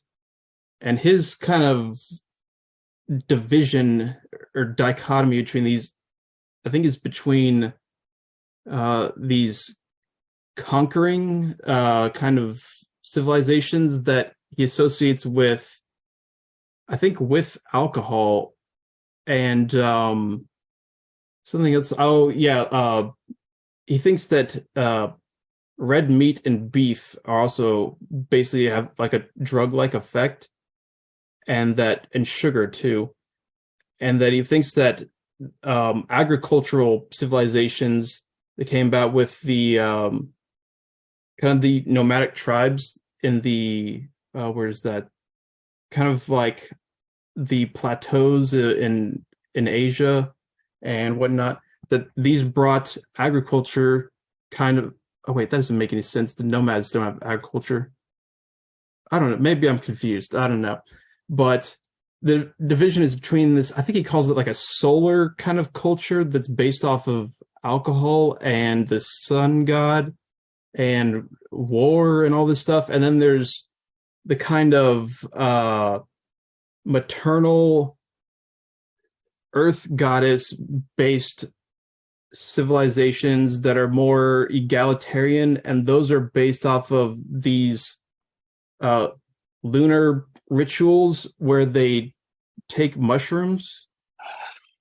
Yeah, so that's there was a very old German scholar, and he wrote an article, Mutterrecht, mother right, and he was conjecturing that older societies, civilizations were more female oriented, and there has been multiple scholars who have associated, the sun with male dominated, more warlike hierarchical civilizations.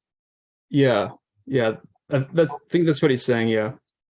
Japan kind of validates the Maturite thesis.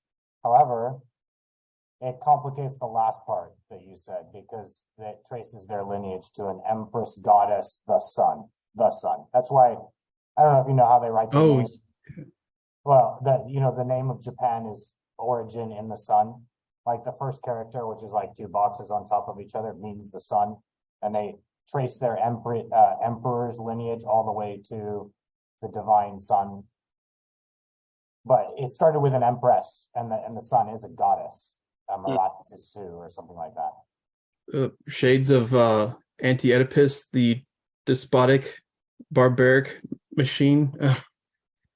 Where the filiation becomes part of the, the despot becomes the filiation with the gods. Yeah. But yeah, I think there is something to this idea about civilizations and how they're kind of connected with these certain psychoactives. So one thing I think that is interesting is, so in Greece, it's kind of Greece and the surrounding area, they had these rites for, it was Dionysus and some other gods that were connected with death and rebirth kind of ceremonies and mythologies, and one of them was called Eleusis, I believe. May have been saying that wrong, but they've, I think, pretty much proved that these very high-profile events, they were taking some kind of drink that had an ergot derivative, and so it was chemically similar to LSD, but not the same thing. But it's actually similar to, so if you know Hawaiian baby wood rose, they're pretty kind of, and morning glory, common flowers. So those seeds have this chemical in it, but it's somewhat similar to LSD. And the idea was that they took this and had a very, very religious experience. And Plato even, so a bunch of philosophers went to it, and Plato even goes to it and then uses it in an argument. I can't remember where. I should find that out. But apparently he uses an argument. It's like, this is as evidence to support my claim. This is, if you go to Eleusis and have the experience of Eleusis, this is what I'm trying to say. It's something like that, which is, I think, quite interesting. And yeah, I think there's definitely something to the fact that certain cultures will allow some, but not others. And usually their reasons are somewhat, so I think, especially today, I think if you look at our culture where we allow, alcohol, tobacco for the most kind of, certain ones, but not others, it's getting somewhat better. But yeah, usually you've got a kind of dominant culture, and what is connected with its culture is usually what is okayed, and the best way to persecute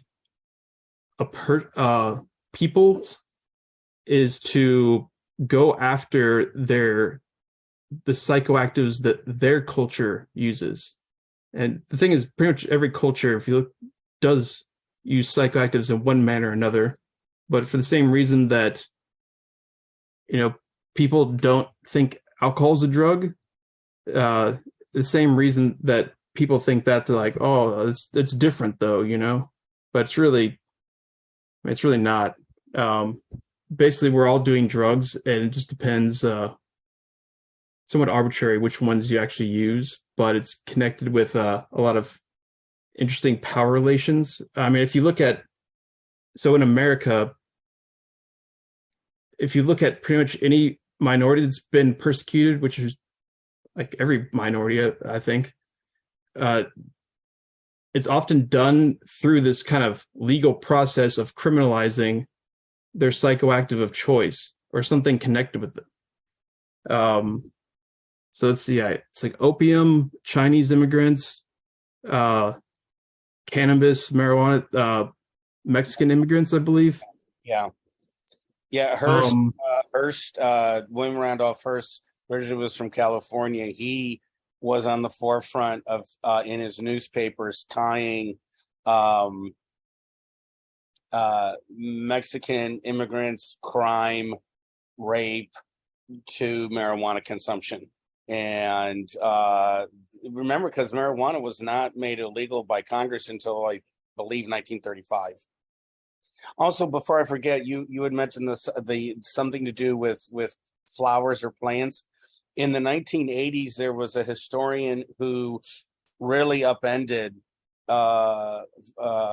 conversations on French history, because he said that there was a I don't know what word to use, a growth in the grain supply, because the grain supply had gotten somewhat damp.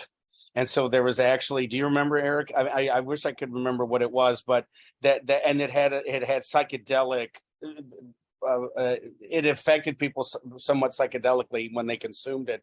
And because remember the history of the French Revolution, there was a really outburst in the countryside, one year that it was just like it came out of nowhere. And so people were saying, I mean, think how important the French Revolution is to French national understanding of itself. And to say, oh yeah, that we were all stark raving mad because we were eating this shit that was in the wheat, It's LSD naturally occurs when from a mold that grows on rye. Mold. Thank you. Yeah, that's ergot. And there was it's theorized that many times in the Middle Ages, villagers would eventually eat the rye with the mold on it, and the whole village might go mad. And they would at the time just say, well, they're all possessed by demons. Look how they're all dancing a strange dance. They must be possessed by demons. But this many times has been recorded what they saw, and they just chalked it up to demonic possession. Historians now look at it and say, oh, I think we have another case of a contaminated rye. It happened again here, in such and such year. Yeah, there's been some famous I think the ethnobotanists that have looked into this, and so it seems to be there's some good evidence that this would occasionally happen, and especially for pretty prominent historical things. I think the Salem the witch scare thing, I don't know what to call it. The witch trials, the 16. Yeah, I think that's been connected with this, that the rye gets this ergot fungus on it, and it's a kind of a cousin of LSD, but it's the same thing that is in Morning Glory and Hawaiian Baby Wood Rose seeds, which is they're very similar. Although one thing that I read was there's kind of this mystery, especially with some things, because they believe that what people were taking at the Eleusis, these kind of Dionysian rites in ancient Greece, that it was something similar. But the thing is that, so ergot fungus, if you take that's really bad for you, because it's got a whole bunch of other stuff with it. And so you would have really bad physical symptoms, kind of like physical pain, and you could, I'm not totally sure about this, but something like go and have like seizures or something like that. So it's not something you would want to do recreationally or anything like that. But for Eleusis, this drink that they made, they seem to have somehow been able to bypass that in ways that people still don't understand. And there's some cases where people made the connection with, ergot fungus and certain, historical happenings of kind of, but then they didn't have the physical symptoms that seemed to match what you would get from from eating a fungus that you're not supposed to be eating. So it's somewhat of a mystery still. It seems that, so there is these kind of mass I'm not sure what to call them, like deliriums that people have, like dancing sickness, that are pretty crazy to read about. And that like, oh yeah, people just started, there's this a contagion of dancing where people would dance for like endlessly until they like collapsed of exhaustion, and like thousands of people. And like, how do you explain that? uh I don't know. But it happens. Just another side note, sometimes people will say, well, Anna, only humans are stupid enough to do this kind of stuff. Turns out that's not Oh, true. that's not, no, that's definitely not true. That's absolutely not, no.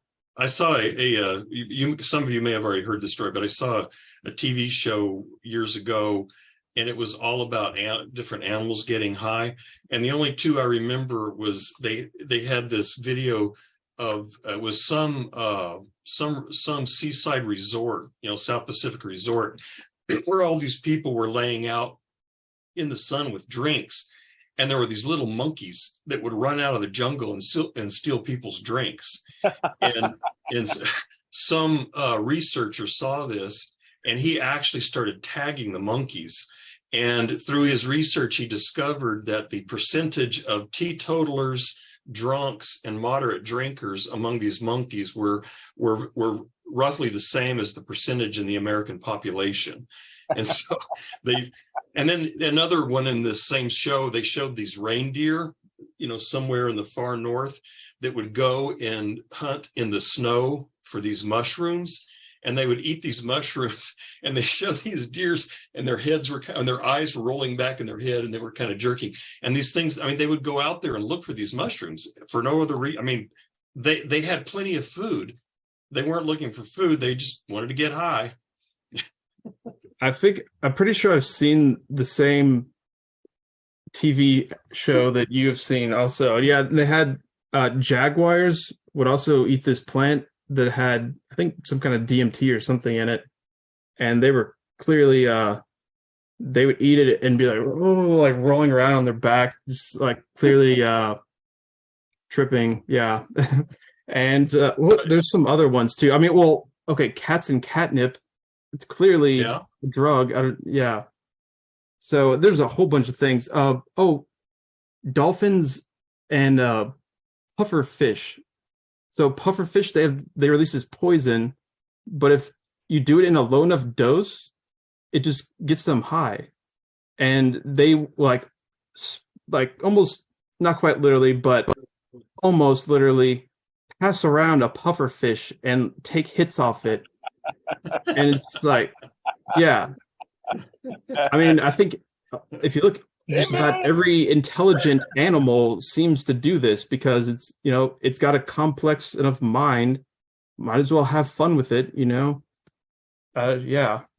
Oh, I would, but the more and more I read about dolphins, I can't imagine what would happen if they had opposable thumbs, because they have an incredible, they can recreate the sound that a dolphin will hear. Like they basically have a type of sonar, but the sonar they push out, if it hits against a shark, for example, the returning waves are create a picture. And so when they can actually send out sonar to other dolphins to warn them, and the warning is, like they can shape the sonar so it's like what would be the other dolphins would be experiencing if they had sent out the sonar and bounced off a shark. So basically, they're saying shark. There's a shark around. It's a vocabulary. They're able to modify those waves. So to me, they're and I'm never going to eat octopus again. I saw a documentary on octopus. Octopus can recognize different people if they see them not that often. They can determine people different from each other, and they're able to really do some very interesting things in very small spaces, but to also, it seems, to use tools. And they can effortlessly in the wild not only change the color of their skin, but it appears that, so it looks like their skin has changed texture. So it can look more like coral or more like a rock or more like something that's much softer. It's really, I honestly don't. I wish I knew, Ken, and I don't remember the name of the documentary, but it was. I thought, nope, I'm never eating octopus again. Yeah, I've really massively cut down on pork, because the more I read about pigs, it's like, hey, we put them in slop, but those things are intelligent. Cephalopods are amazing. I love octopus and I love cuttlefish. And like, once again, this is why I want to go diving in Southeast Asia all the time. The first time I saw a cuttlefish underwater, I was mesmerized. I was not moving anywhere for like 5 minutes, just looking this thing in the eyes, like, you're beautiful. I love cuttlefish. Like going through elementary school and middle school, I had various teachers who had their fetishes. Like, one was really, really into owls. One was really, really into teddy bears. I decided after that dive, I'm the dude that's really into cuttlefish. That's my thing. I love cuttlefish. And the octopus, when I see an octopus underwater, I just, again, sit and admire the way they move their bodies, like 8 independent legs moving independently, but just so gracefully. They're beautiful creatures. And then again, yeah, Indonesia and the mimic octopus is like on my bucket list. Like, I need to go dive Indonesia and go friend a mimic octopus, because those guys are amazing. Yeah, I would want to second the octopus love, which I've had since I was a little kid, when I would play the Beatles song, Octopus's Garden, over and over. And I wanted to name my cat Octopus, apparently. Which I think maybe I will. Maybe I'll fulfill my childhood dream and get a cat named Octopus. I don't know, maybe. But call it quadrupus. Oh, that's a good one.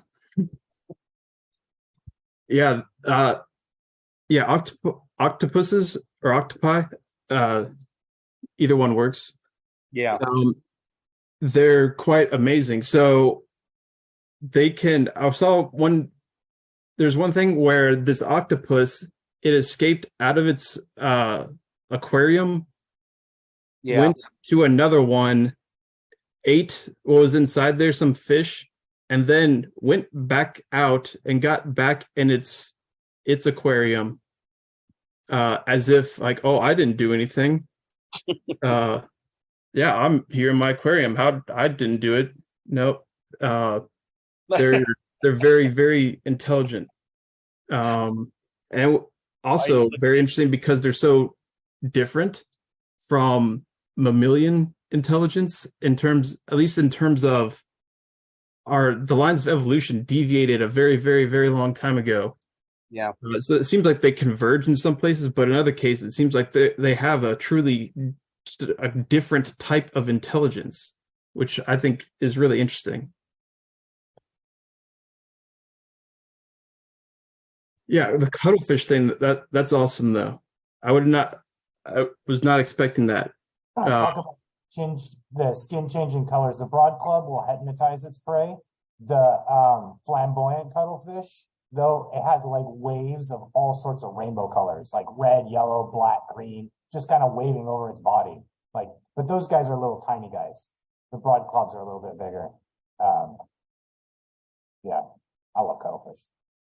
Oh, you know what? Okay, so to tie it back to that Terrence McKenna guy, I remember he talks about octopuses a lot in terms of the way they communicate, because he thinks that this also connects with Rene Descartes in the pineal gland. Okay, so the pineal gland, according to at least I think this has actually been proven, but it produces this chemical DMT, dimethyltryptamine, and this is so it's an endogenous psychedelic that when people take it, it's like extremely powerful, way more powerful than LSD or mushrooms or anything like that.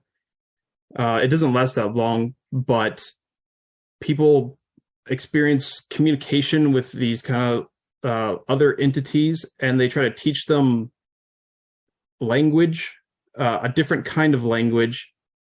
And Terence McKenna says that this is similar to the way that octopuses will use language through their.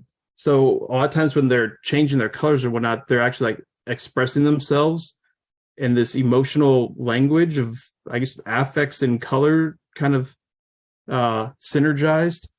And he's saying that that's similar to this kind of auditory language that he talks about. It also sounds kind of similar to the Ed, what you're talking about with the dolphins and using sonar and whatnot. Mm-hmm. So I don't know, maybe it's all connected, or maybe I'm just going insane, or maybe actually, you know what I really think? I think reality is insane, and there's just this very thin veneer where we try to hold it off by giving it a comprehensible kind of, you know, surface effect. But really, I think to understand it is to understand that it's crazy in some sense. That's my take. It's my hot take. Could you, I'm not cutting you off, but Eric, you sent a lot, 2, 3, 4. Are you still there? Yeah. Would you mind if you could sending these links in an email? Sure. Because then it won't go away. Because when we say goodnight, it's going to kind of disappear, and I don't know how to. I'm really. So I can save the chat log. I was gonna say, okay, which I just did. Yeah. Post them in Discord under our philosophy seminar chat. You know, like, by the way, cuttlefish. Okay. Okay, thanks. On a completely different note, when you mentioned Discord, I don't know if either Chase or Eric knows this. How I was trying to make Enrique Castillo an administrator, because he asked me to set up a new category for Pi Sigma Tau on our Discord channel, but I wanted to make him an administrator so that he could add text channels. But you need to talk to Travis. I can't do that. I have to ask Travis. Yeah, but he's the administrator. Okay, so only Travis can add new administrators. I think so. Okay, I was afraid that might be the case. Yeah, because if you can't do it, then I know I can't. Okay. I'm a moderator, or whatever it is, or you are too. We're both the same rank in the hierarchy, but Travis is he's the big boss, the administrator, because he made it. Okay. So I think he can. Yeah. Okay. Well, I'll ask him then. Oh, so speaking of who is I can't even remember. So the email, there's something about reading the Schopenhauer in German. That's Ellen Stanzel. She's a professor at Texas State. I actually went to graduate school with her. So she's on the she's real nice woman. She's on the faculty, and she seems real enthusiastic about Schopenhauer. She has a strong interest. Her dissertation was on yoga, the philosophy and practice of yoga, and she's also was a yoga teacher. So I don't know if that's what's drawing her toward Schopenhauer, but she's the one that asked that. So that's definitely interesting. Yeah. So I got the impression maybe she knows German, and she was just looking for someone to study the German text with, maybe. That's what it sounded like to me. Yeah. So, but I mean, I can't read German. I can read a little French and Latin, but even that's difficult. If you give me a dictionary, I can, read German at about like a sentence every 15, 20 minutes or so, at best. Did I put it to you already, Nevitt? Like, it's funny, like my Spanish is fairly functional, but I can't operate at a high level of thought because I don't have big words. I have conversational Spanish, Yeah. but I could never engage in philosophy talk. My German is the reverse. Like, Oh. I mean, like I know a lot of German words from philosophy, right? All right. Right, but I can't ask where the bathroom is. You know what I mean? Like, I know, was it, der Welt as, I forget what the profession, der Welt as, will und Rüstelung, right? The world as will and representation. Sein und Zeit, being in time. Like, I know all Ja, this, sehr gut. right? Very Aufklärung. good. Was ist Aufklärung? What is enlightenment? You know? But again, like I can't ask where the I took one course in reading because I took four semesters of Greek because I thought I was going to be studying classical philosophy. And then I shifted over to, these continental guys, and I just didn't have the stamina to go and take another 4 semesters of German. So I took one semester course in reading German. And in that course, I had I translated something from Nietzsche, but I didn't keep it up, and it was a struggle even then. I mean, I literally would just have to go, with a dictionary and just go sentence by sentence, but I haven't even tried to do that for many years. So I definitely could not read, even though, what this young woman who taught the course said that Nietzsche and Schopenhauer of the German philosophers are probably the best writers, and the easiest to read. But even so, yeah, I couldn't read Schopenhauer in German. I actually have a copy of the book in German, but I can't read it. So, okay. Adios, or whatever the German thing is. Auf Wiedersehen. We're not getting together on Monday.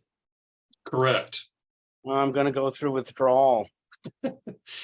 Yeah, last Monday was the final. And, unless somebody wants to propose something, that was the last literature thing. And then next time is the last Spinoza meeting, I believe, right? Yeah. And then there's however many 2 or 3 weeks break, and then Schopenhauer. So I did submit the request to Craig, and he agreed. And so hopefully they've already put the books on order. And today I finally got all the addresses from everyone, or confirmed addresses. And so as soon as they get in, they should start sending them out to people. And I'll send a notice for the people who are going to pick them up. So hopefully, my hope is that people have the books before the seminar starts for a change. That'd be good. Yeah. So I think I'll be in Iowa the first week of the seminar, but hopefully that shouldn't impact anything. Although I'll probably have to use my phone to do it, because there's no internet where I'm going, because it's in Iowa. Iowa doesn't have internet. I mean, I know Iowa's rural and they have a lot of chickens, all that, but it has the highest literacy rate of any state in the United States. Yeah, so I'm going to be going to my grandma's house, and she's 88, and she does not have internet. Okay. She lives in the house by herself and is pretty autonomous, but no internet. Where in Iowa is she? Oh, it's I think it's Storm Lake. Yeah, that's it. Because Iowa's roughly rectangular and Des Moines is in the middle. So, very rectangular, very flat, and very full of nothing but corn. See you, Eric. Well, if before you leave or whatever, if you just want a lifeline during your visit in Iowa, I'm open to a Zoom to catch up because we haven't talked in a really long time. Yeah, I'd probably be open to that. Yeah. And the first two meetings, we're gonna, at least according to the schedule I wrote, I went ahead and assigned 2 meetings to those excerpts from Kant. So, I mean, my guess is, some of us have had a fair exposure to Kant, but some people probably have not. So I'm thinking, like, I know this guy that wanted the Schopenhauer course that probably is going to be coming at least to some of our meetings. He doesn't know much of anything about Kant, and I'm guessing quite a few other people are going to be in that boat as well. So I went ahead and made 2 meetings for that 35-page excerpt. No, thanks for doing that. I think that will be helpful. Yeah, I think so too. Oh, Okay, well, Have a nice weekend. you too. Go take care of that See ya. cat, Chase. Bye-bye. bye-bye.